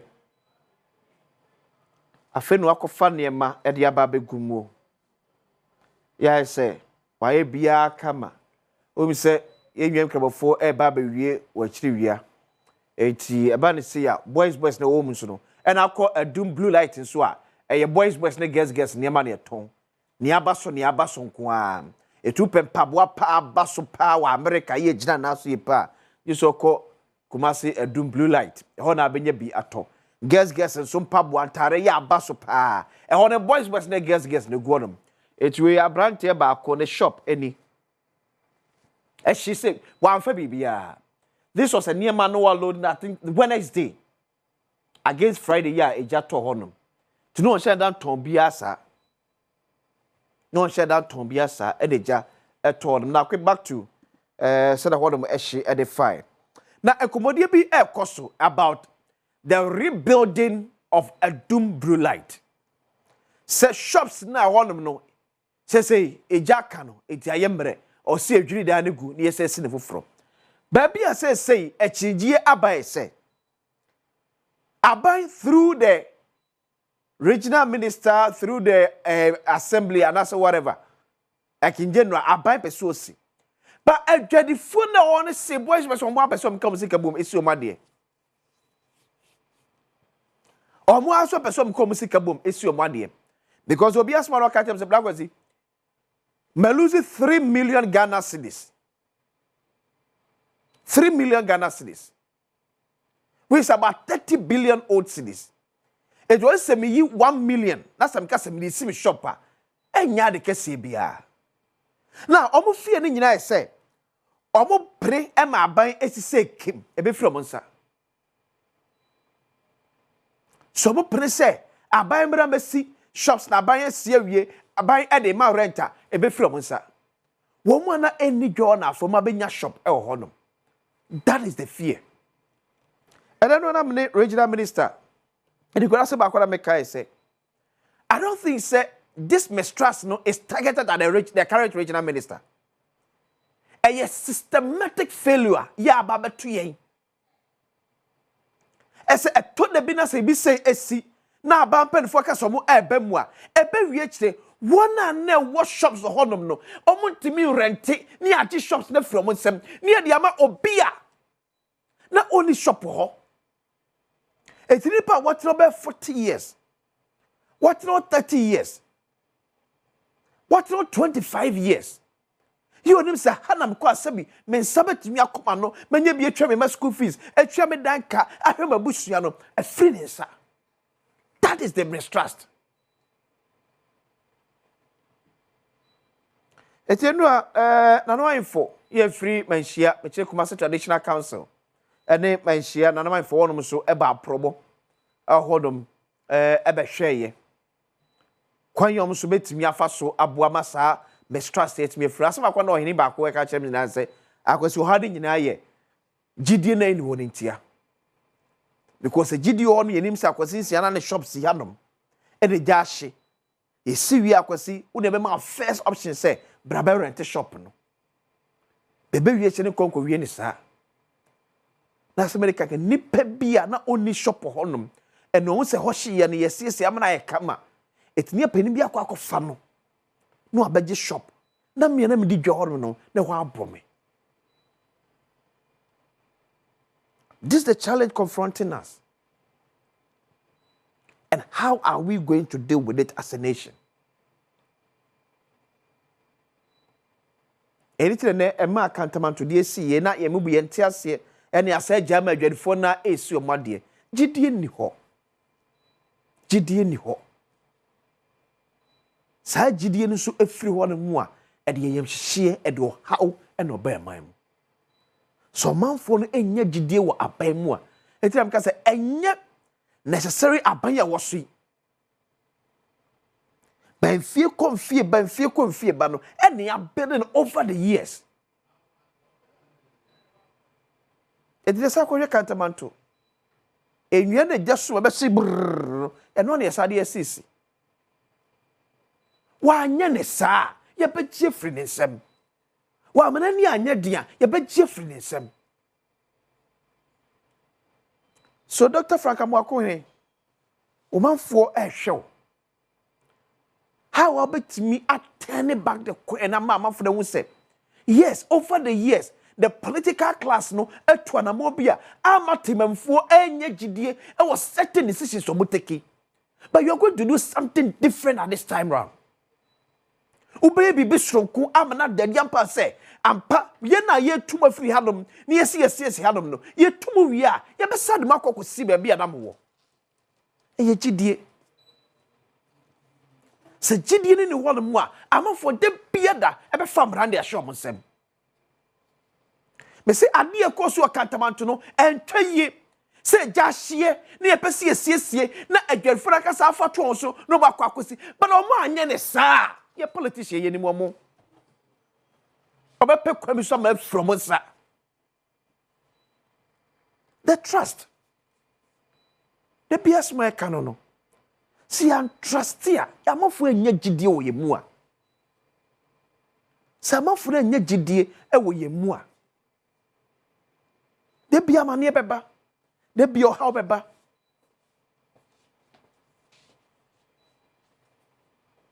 ti na ma info edo mete se maba mu yi mbetu ho na mopa se na be ye a yenkosisi obi a se na be ye a yenkoju obi pepie efa free nsem se na bia mafo betime nya ahotoso ne gidie se eno hwe oye kira na ekoso onom no mu kanyina placards ni nyina account na say we need our land, we need our land.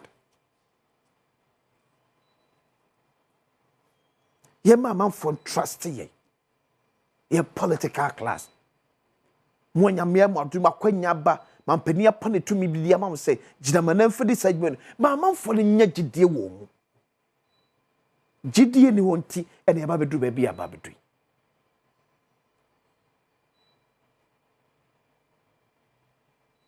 eya ne beto akoso aka enu amene emadwadefo bi di nkomo ewo Dr. Sekwam despite abro saranim ne ne bi mu kanyina se yemwa fire service so yemwa fire service so and am say eye ba bibi say emba ya yanka se fire service kura hodom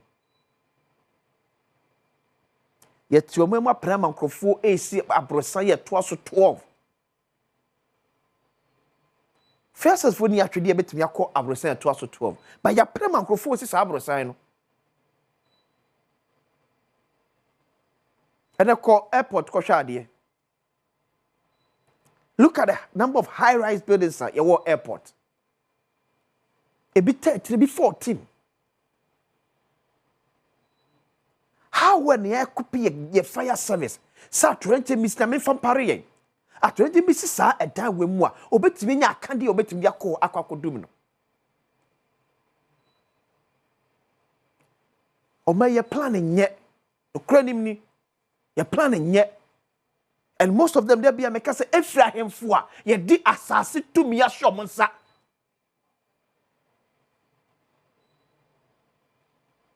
obasho no hini be twa asase bia mobi nipa ba ku bi ni ensa ya cha ase dan me wo oman ni chichire ni lusa bia onom no it was say force abai ma abai ku twa kwan honom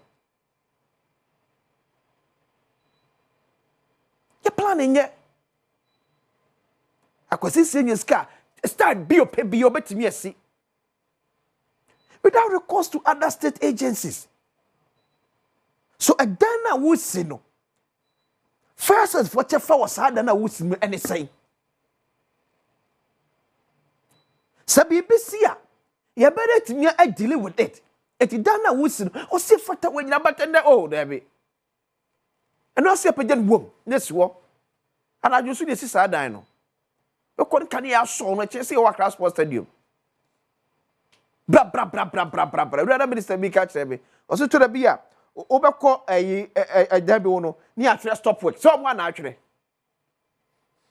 about the boys no etu your official from any asem na oh okay me boys na ba man ba no we twe wo boa anadwo ni asa akwakosi ye planning wo memu enye ye planning enye. Let's take a real look at a day how do I say vis-a-vis a candia ya have doom judgment kono ewo. It's a BBC or doom judgment kono ewo a candia so betimi akwakọ sevi situation o ba bia ye ka hunana. Nipa ba peso ye dwem.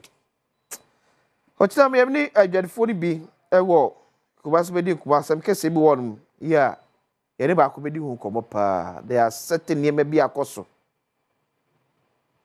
A certain maybe a cost was antimante, ye. Or Chebe di unco, maybe a quesinsia. Oh, your fortune said in Pesemu, El Cocotoso. A semi-dico, a semi-dica, a semi-dico, a semi-dica. In the Becca, a quesinsia, Commander 6. Carlos Elias, yeah.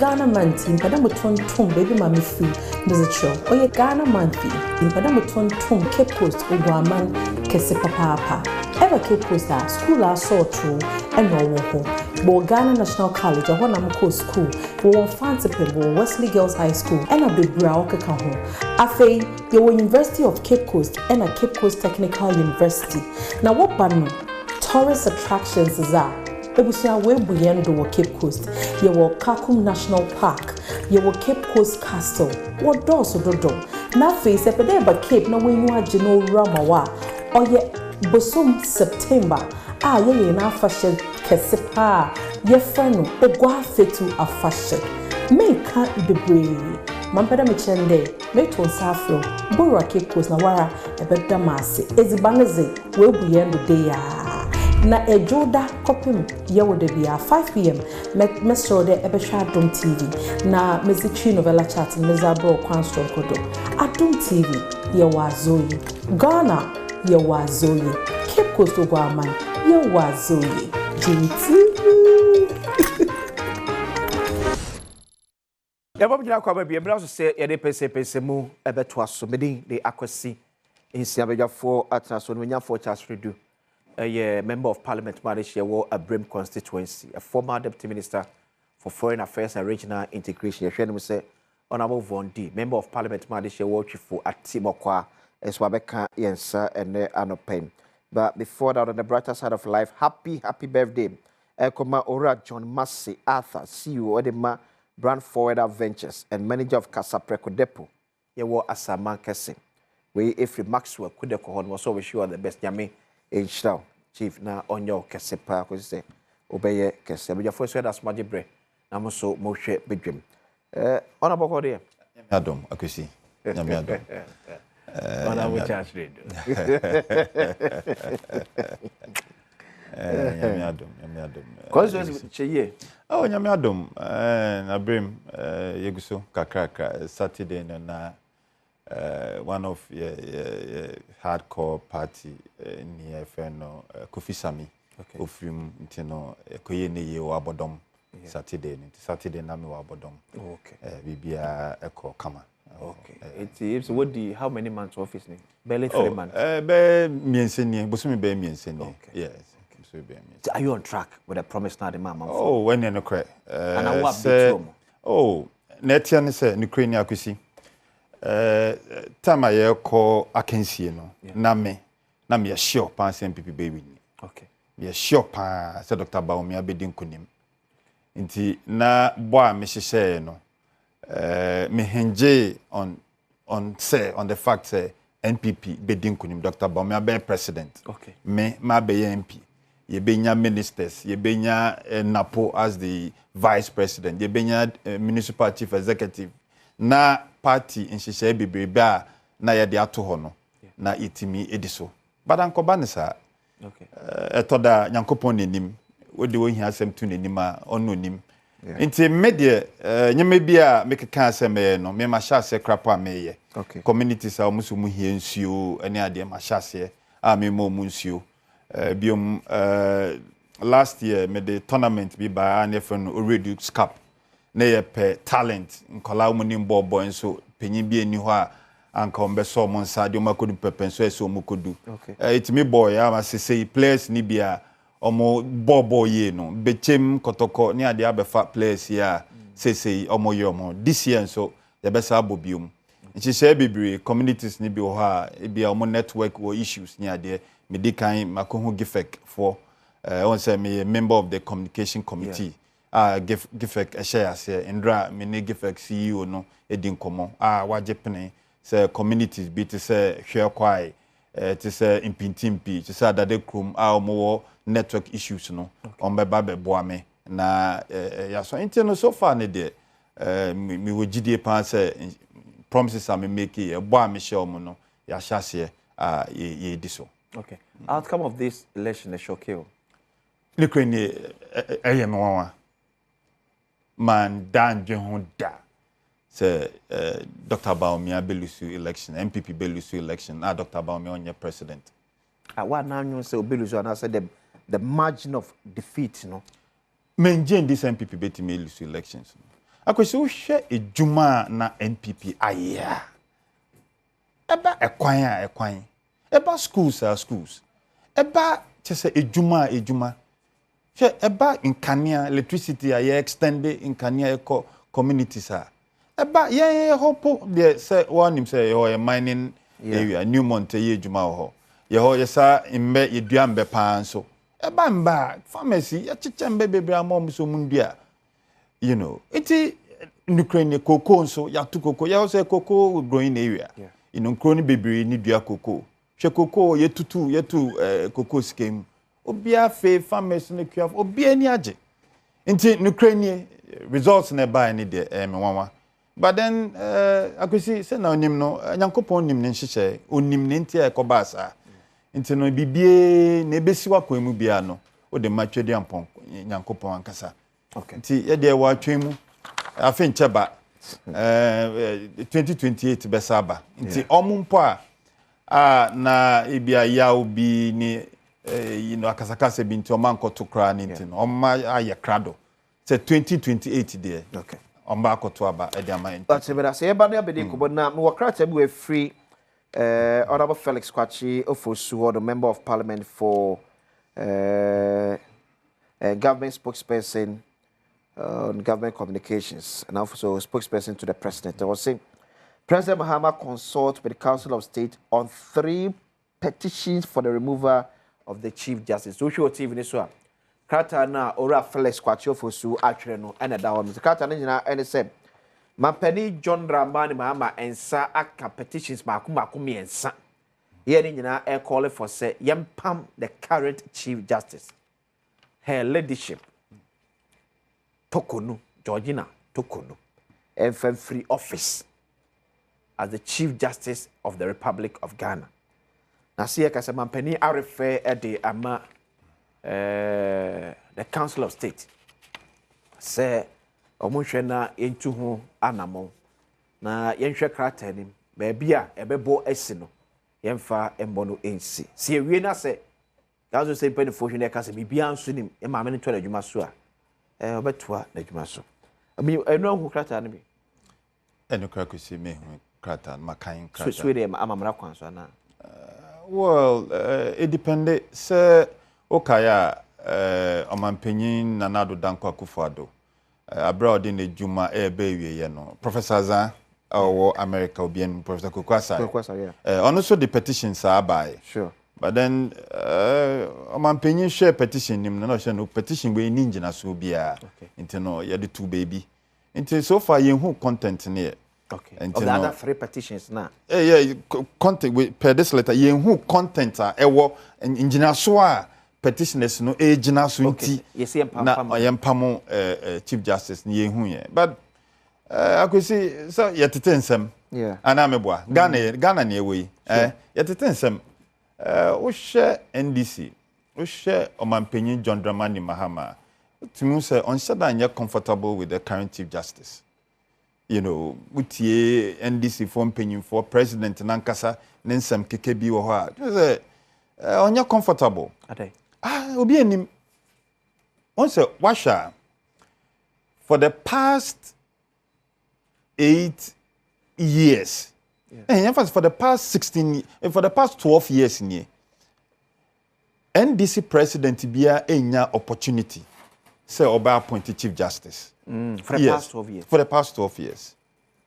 On say Omampenyin John Ejekum Kufuor and appointed Justice Akwa.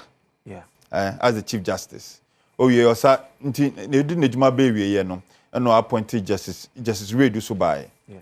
Just read this Nejuma baby, and friend Georgina Wood. Yeah. Until Georgina Wood so retired 2017. Until time na Omampenyin John Dramani Mahama ye president from 2012 to 2016. No. That time ni na no when to me appointed because now he was Chief Justice. Till 2017, Omampenyin Nana Danko Akufo-Addo bae na Justice Georgina Wood na Chief Justice. Yeah. So Uncle Yobia, Uncle Becca say, Mr. Maba, Mr. Mepemia Chief Justice. Into Kona Kope baby tana. But Omampenyin Nana Danko Akufo-Addo one yes sir. Because Georgina Wood none appointment was based on merit.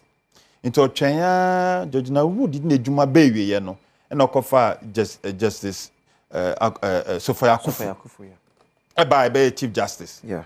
Sophia Akufu so onso ye nejuma di bewe ye ansa na ye de Chief Justice yi by Tokonu by. Nti NDC a in some Supreme Court na omudi bim dia am say mraye ejuma wa Ghana. Omudi nkugo am say ya pake ya the judges abase omumbedi asem emai. Ba de me nkasa bebre ya de be twan content no.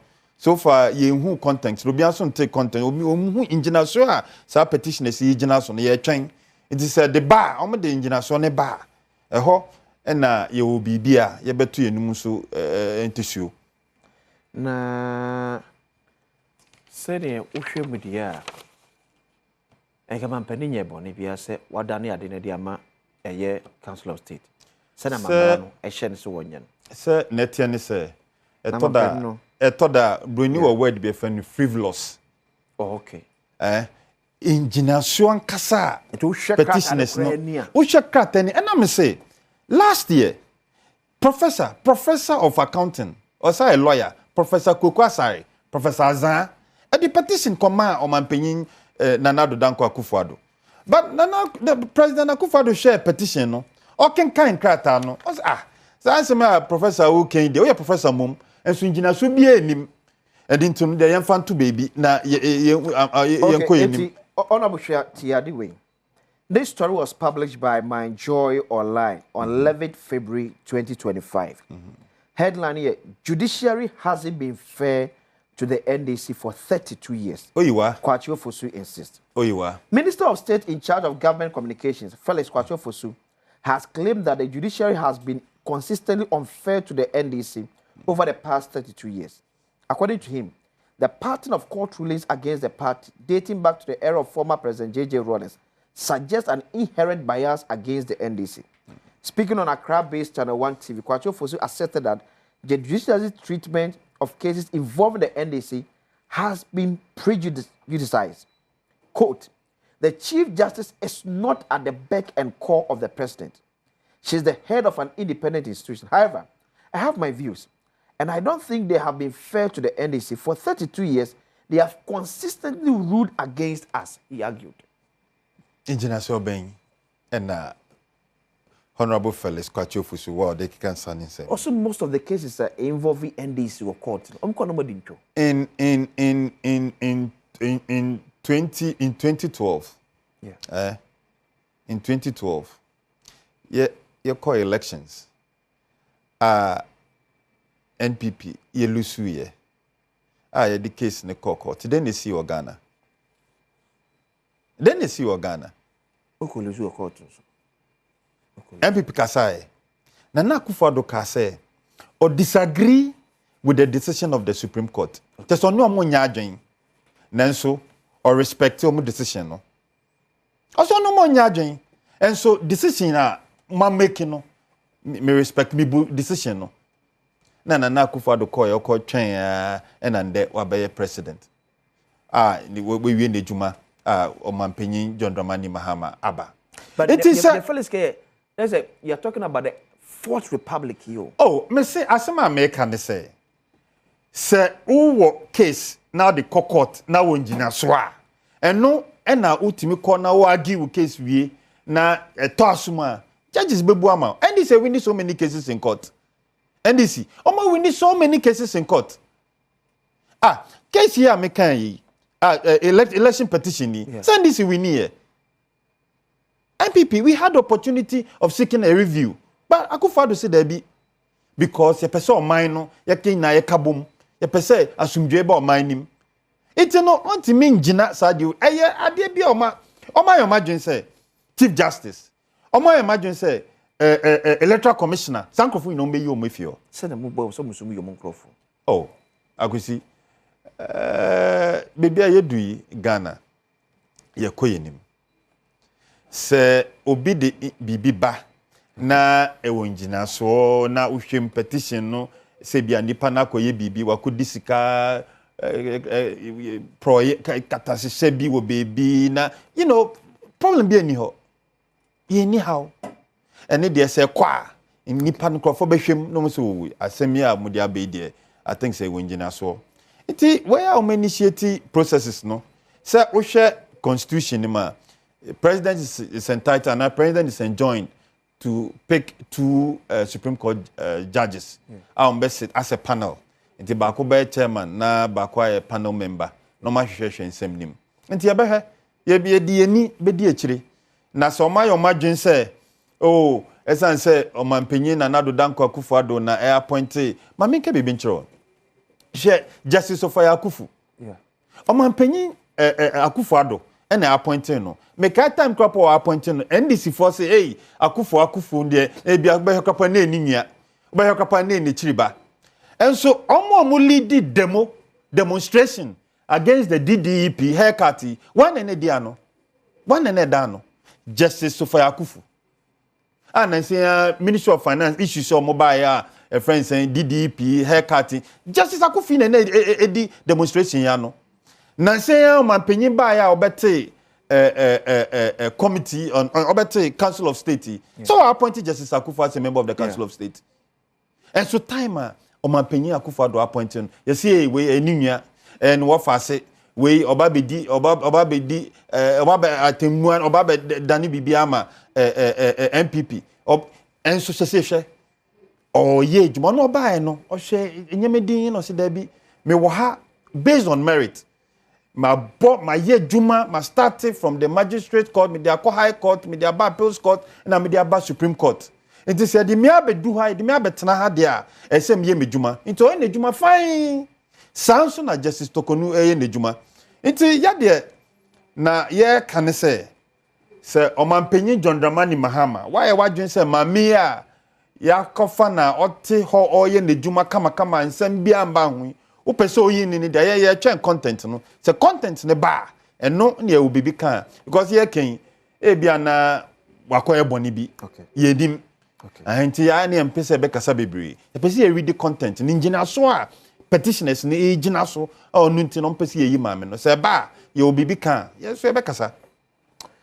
Okay, honorable Chasredu, a member of parliament, Marishewo, Abrim constituency, make out say University of Gold Coast and Enjoy Business Akambum, the Global Leadership and Corporate Governance Strategies for Sustainable Business Growth Ebro. So 29th of March 2025, Gold Coast Hall, Accra Business School. If you're not panon crew, see area prem to bre. Admission a free person baby, untia capre, untia simpua.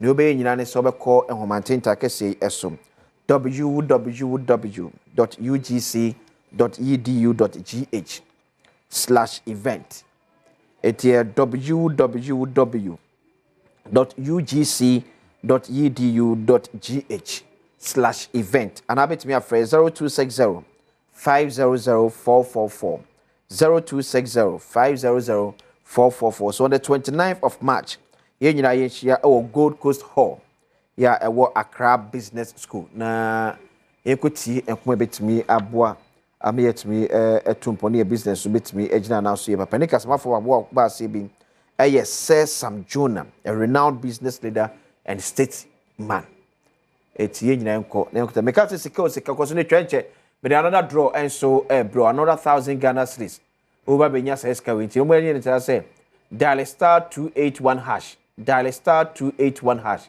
Next select option 4. Bakubi abetwa bia 5 Ghana cedis. Bakubi awotwa bia 5 Ghana cedis. Eti your next draw na to associate TV ne som.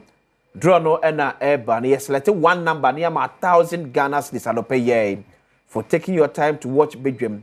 Yesterday eda wase enno. Eti 1,000 Ghana cedis. If I my live draw no my live draw is a 1,000 Ghana is a pay ye and a wo enya. Pese by the way swap, beside another live draw. And so ebe bro. 80,000 Ghana is a pay me see unya. Dial *281#. Dial *281#. Let's select option 4. My live draw no. Now man for a live draw no course okay nice one. 5 4 3 2 1. AC one number and every year 0541 299 -- 0541 299 dash on every year. It's would not pay 1,000 Ghana cedis. 1,000 Ghana cedis. I'll pay. Jennifer cost of Tina Masukakra. Fatty Cabebri so. Fatty Cabebri so. But you're trying to mean the Paco man so. The Comedy Cacatos we do win here within 1 to 2 minutes. Now, Saka or Sika. When you feel the day Quacoma STC and I say VIP same Fambro. Now, Baba ye NNN as a beer. Tina Picacho same. Number that they every place are drawn. They show us what register for mobile money. They show us number one register for mobile money. We need Pacro Sam send is can Sika 1,000 Ghana cedis echo. It's a Pacro to be about once, Mamma no any encomo. So my mamma to us now, Mesa Embra Neso later. It's a minyana in the battery encomo. So no much as we do and no kuma so former vice president Dr. Mahmoud Baumia Ebaho ma a phone 200,000 Ghana cedis. I'm almost cement 1,000 bags. Now the regional minister so nanama info so Ebahonum every year the assessment no be share can be me afaso a be sa rebuild it. Now the challenge of a phone say omum pese aban ebesi shops no dia mom because the fear and say aban sia ahwa no sansan kan bi. Now the issue na kwa trust nti I think say meti o hene baako na o ka say baby akwako de gina gidie na eni ho. So how do we bridge that gidie? Ebi na nesi o kantamanto a na ko kantamanto a adwerefo na rete omo shops omo de echo. Meanwhile that should have been the case. How do we bridge that gap? Send be ya gidie no betimi aba. Akose me da se. Ne krani sa eja toto enkrofo shops ne ade market ne ade em say ade a sa to renchem ne de me bompa say manin tuo bia because to a te say ubi biara ahye na Ghana ha em say ade a minim so share cantamanto almost every year bia bete near si eja atom o share market akese bakumase shedu market it say we share videos na hey akwisi say o akukudro so shop crapo ka ho na say we be mapa no we ntwanhwe a because ubi biara member or ma ba beto asam kwa maso na npa o wini sika Rafford and pay any echo. Hello, good morning. Good morning, boss. If I show was I count 1,000 cities. Nice one. Now what you say? Mr. 25. 25. And when you 1,000 Ghana cities. Oh, what about Tinkwa? If you are not passing the problem, then solve the amount. But you see. Or how about never solve the amount 1,000 cities? Oh, there were only. I am a couple of times. It's not okay. Oh, nice one. If you consider such a can't order 1,000 message. Why? Consider now from so 8 minutes, try to be so 8 minutes. You'll be having a be having in the now, order call. It has about Trinqua. So, into Ushe sa Yawia is here. Enya depa. Into the way na Ashanti Regional Minister Assembly see immediately to make and a call. But adia man kope ni the way na on a fire service for ne air kasano. Yen na yenim. Sir, fire service for ejuma omoye. Ejuma fire service for Juma say Juma fire service for 200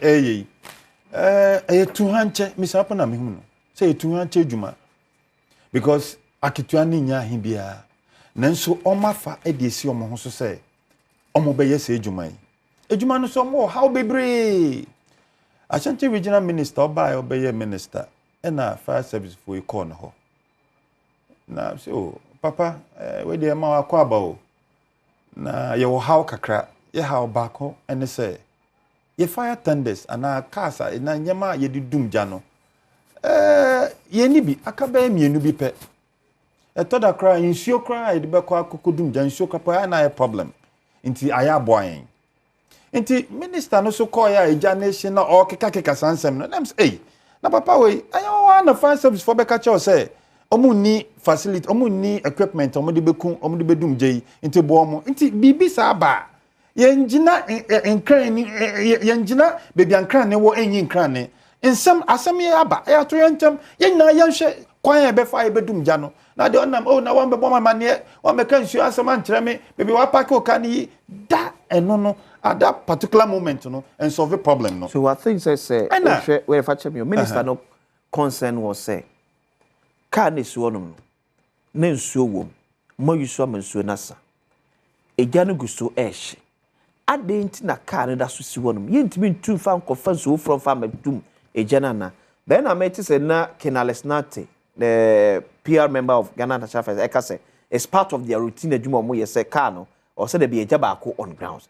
The minister no so how no say e janu gu so hye enso na de ba en asa e se kai so de betumi akobu nso de abade a e na wo fa nkobu ne fa medum jan rather say wo janu on grounds so no say na fire service for ne kan no say minister don't know a medical doctor into the fire service for no keka kasansem no fire service for change mu say papa enye sa na ye adwuma into ni jan ne yenye ampa so omo yere omo ho a ma jo nkofo bebe lucy omo ejapade eni ade nti sa oyawo ne atroye nchemi a esiye no eno na Dr. Muhammad Baumia etena ho ano se odabi ohwa nkrofo property so musika omudi achu bi kropo akobo bosia obi kropo nyema ni kropo wakofiri nti no obeko na wakoso mu kakra nti ndra opesika sana wa kano ene we na ode akọ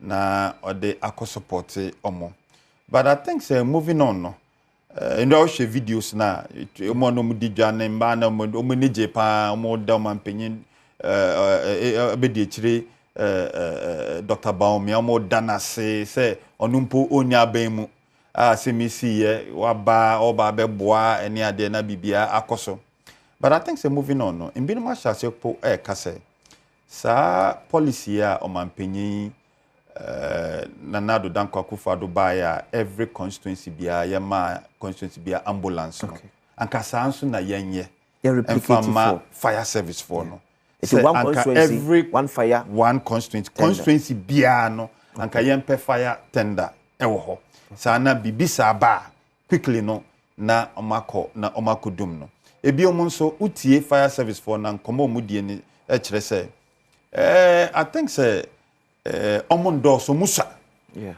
into no say be here say be recruit more fire service for more personnel na ija bibisa ba na mu na akoboa ebeboa moving on so no am say utie insema say no yenim course no fire for no say omuguso omu yenhwehwemu enche bia no oma be catching adepotin ekotwen sa atruyenchemi ekobae but utie some of the report we can some of the reports in the past ECG agobrosi ni ade a ebo abeka yesi o edum so na akofa sa de aba ndo akrapa TTB me parliament ubisa honorable Bondi andra yetete MPs ni bi no mo ka say eye dum so no nansen aba tiesi kumase no could be one of the factors but there's say omunye fire service for omunye expecting into no yetimi kan bebre ye de ebetwen say fire service for no the final report in ba na your comment bia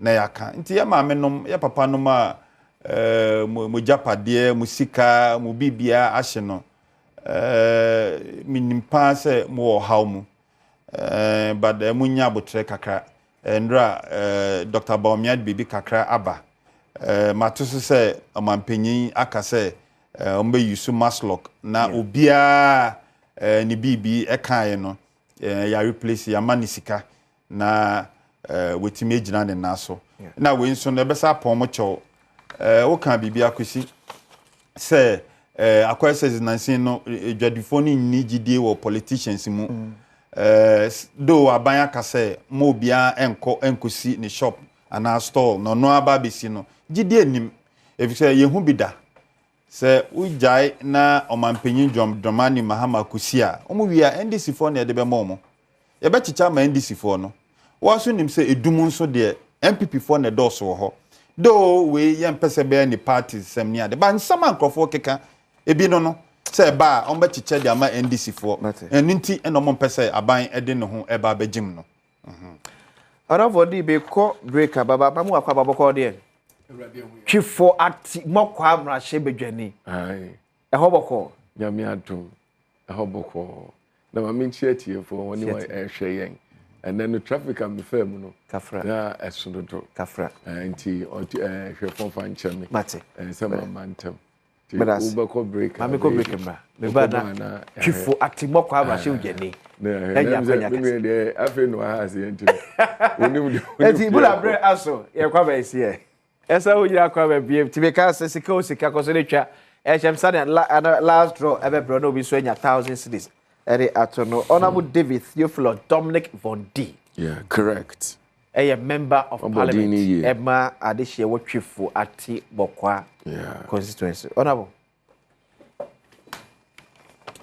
Kumasi Adum fire edinka na mamema Twefotimo kwaman good morning na menchia wo bibiara wa ebra wo hwe na Kumasi fire no mamema woni a wo mo ho aka kuse any shedding na am say we've not lost any life no and only a dynamic as say obia emfa agaisu emfrim na woni a wo manu ma ahye no amefa kwanya we so na me mo kuse any shedding na mpa me boni say the state agencies no are responsible like NADMO and Maslock and whatever said His Excellency John Dramani Mahama kan aye no ebetimi adru wo ho ntem na yetimi aboa wo mo anya easy o so we do once the betu so once the so kakra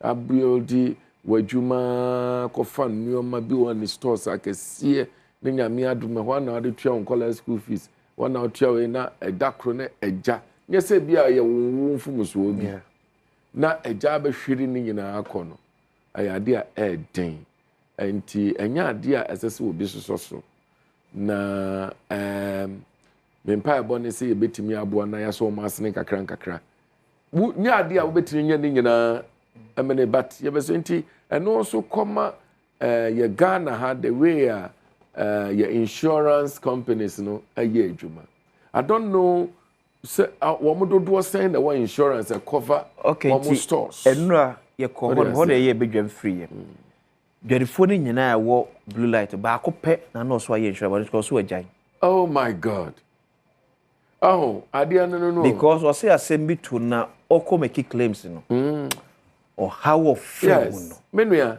so been to that so ukuta car na okoye insurance ahụ o mo jijiw so so na do be jiw sika o jijiw so papa comprehensive na metua pum dan bi car ba ko no kobo mu say gban na afi o mo hwe car no kura no ana ye den o ma twisa inteto de bia na me bisa me so insurance kra ye no by force ana madam bi ko yeah not it as a positive for be chi wo kwan mu say wo car wunya insurance ana because we na atwes kama no ono ye insurance for de maame na maame ni we no okwa akojo mbusan se on kire ne eku ni maame no doctor for no say me kire eku maame ya wo de ye dey on kire no you see it ama that's the chama for the insurance no ye no and can na say no nka we insurance for adwuma yeah nka nipa dodo no a insure omu store nka na insurance for adwuma yes nka insurance bem nanke yebo mo ko America it happens all over the place hwe ejashisha esi wa America man mu no ho nye bi ne hu ha o America se bom se kimu even as developed as they are nkrofo afrim ahwe wo mo nkwa no nya asam ketwa nanso ubehwe na insurance company abem na but when you need you are and as I said today and say enwema sa ne ye to so mienu ma me na woni adofo elboa one year one more cano. Yet now woman in Asemit is yes, your former vice president. and so akoya adoye ne kwan so anu no so wo free mu enje yo ebia na ebia you know kakra go nsem wo akọbọ asa ne anya news sa o na so ye na se eja wa nan be hwese na ado so be ko akọbọ bi na ye ma me frima opare won ne kuche scan o won ne scan kuta won kọbọ na won ne kumasi na oka kumasi anu aka MPP won kọbọ won na je de ye akọbọ ba o mi si ye but ye si o so person obabium no problem, that is his right. So no problem. It is if we start here, you know, man. Yeah, then I say, sir, why yes, sir? And then you know, look, fire service, fire service. Master, now no, now me no akitwa a minister for Ashanti region. Yeah. Na say wani woman nyanta tawa kakra. I will say youthful exuberance. Na opeso ye bribi, opeso ye juma, opeso sisa nyameni. Na sadia na bitwani konwa na you know communication and koye papa, but it's one of those things I feel say is normal. Let's let go and move on, but I believe in him. Me jidi so opeso ye bribi papa masa antimai na asantimai de otikoko so emai eno na me jidi say the atuyen asi ehwe na antuye bio. The structures in our market is another issue. Menua ukwa o se utumu se structures ni nyina ya enua na yesisisi abom hu deko ti esi wo katamanto nanu aw intino se ajatom a ebe hia da hia wo ye ho hwe enye. I think this is about time you structure your market ye na ohwe de anyame Adom His Excellency John Dramani Mahama aya KJT anu a megide se yetimi asisi market papa ma ye dwadifo ni ade a enuama say na bebra. It's a very horrible thing. Megide say obi ni ho so ye NDC MPP wanya party asem obehwe no NDC fo kra no omanuama hye bebre eninti no regional minister as I say oni fire service for esanso kotena say ebias obi na ama ne voice so na anko so year.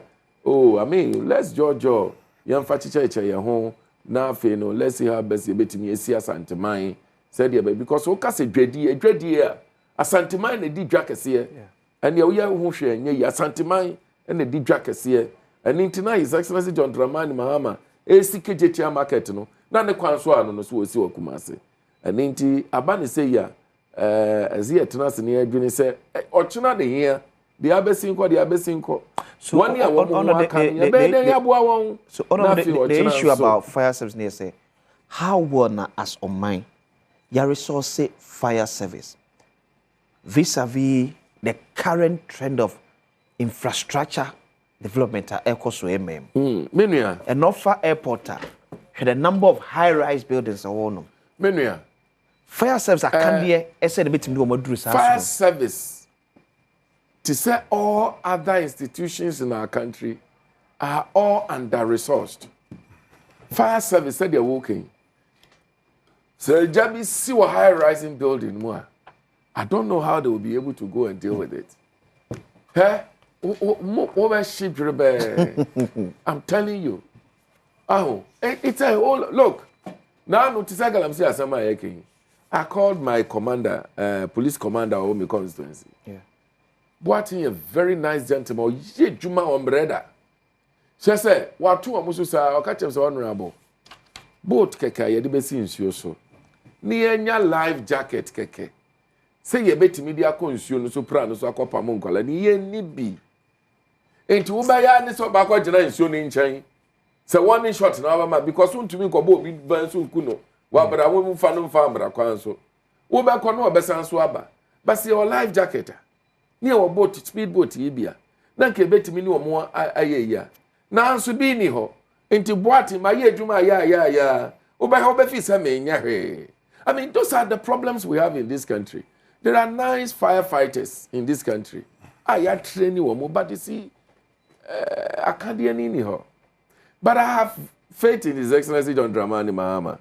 Budget says 2 million cities. We will resource them. 2 million cities for fire service. The budget, you know, I need a budget that is going to run for 4 years. And for 1 year.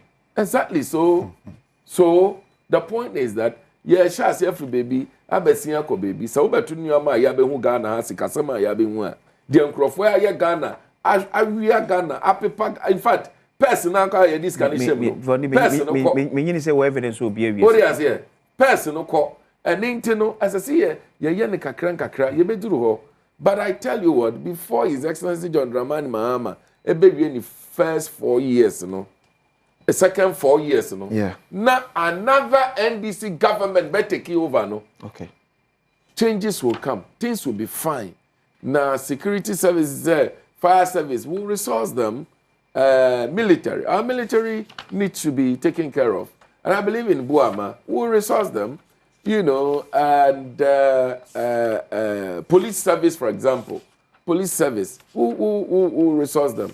And yes, sir, this fight against illegal mining, this fight against fire, but you see, some of them can be prevented. Now, a bit so honest one prevent this year. So one can be you will stop it from spreading. What you say? So for me, I think, sir, we have a lot of work to do in this country, and I won't sit here and say that everything is well with us. No, we have a lot of work to do, and I believe that. With the right government now in power, I am so relieved. Sir, we will make it happen, Miriam. Okay. We'll make it happen. Now, that I'm saying, so we remove Abafom. Nyamiadum. Abafom. Look, my member regional minister. As compared to? My member, regional minister, Abaso. Okay. Oh my God. Abranche on the office. Just a Oshenre Moho. And we're fighting Galam say, you know. And he's and I feel that these are the kind of people we need to work for us. Okay. So selfless. What do you say? And I think say Amagalam say asemno Abafom. And for Timokwa area na Central Region Abafom. I was actually for Timokwa Accra no.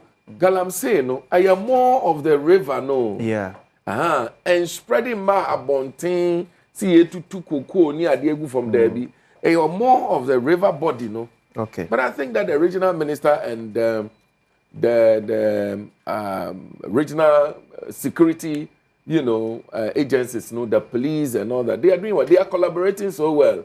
And I believe, sir, Bafom, Mempai Bonnie, sir, we'll get a more of an alternative livelihood, you know, because they keep saying, sir, Menria, sir, we permanently free home. Now when you baby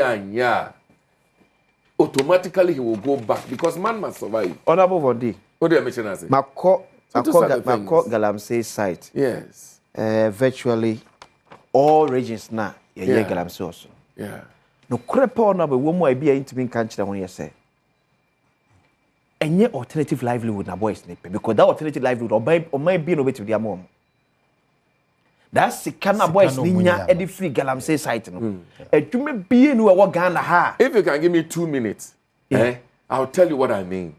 Look, ade na ye 3. Omutu ni nsuom. Ebi wo wa omu process na ni yantam na say forest ni ade no. No omutu ye friend alluvia. Na omu sisa na omu horo. Ba ko nso wo ho a eye aboba. Aboa kese ohun.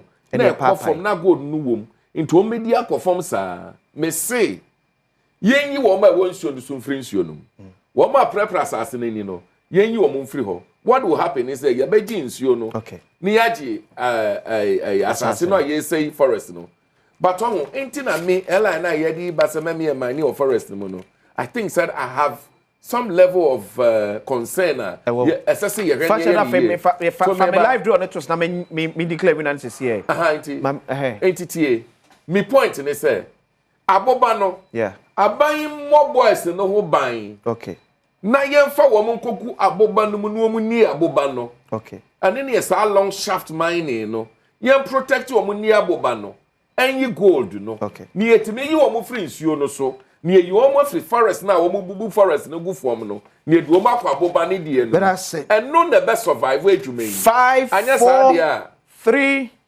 2 1 one I we need the last one 0543-721-. 0543-721-. What am I ready? So what the Galamsey no from Kra? Be 1 minute. What they say? And I be Na yeah to new month. Yeah ba gold da. Abim galamse akasa opa. Me say ba gold da. Abim galamse obi no to go. Probably any who are to gold saying abim. Aha. Intino you should know. Say probably so are to What's that? Krobia, abezi, Krobia, you to gold no. Okay. And so who said BBC air koso. Now me issue no, NDC, omo kwanya omo fa, omo pese sa galamsey omusian. And that's my problem. So in summer air koso na saying, Ashanti region, forest guard bia, okohu galamsey for okasa, ye chicha ne nine. Achebe. Ye chicha ne nine. I must say, I must say, oh, a water guard. No more in Kolanko water. Just be a Johnny. But I need to know. If you are fashion here to me from Minnesota, Aka 1,000 Ghana cedis. Or I'm just straight do, or I'm over. Better must be the accuracy is the original head of background.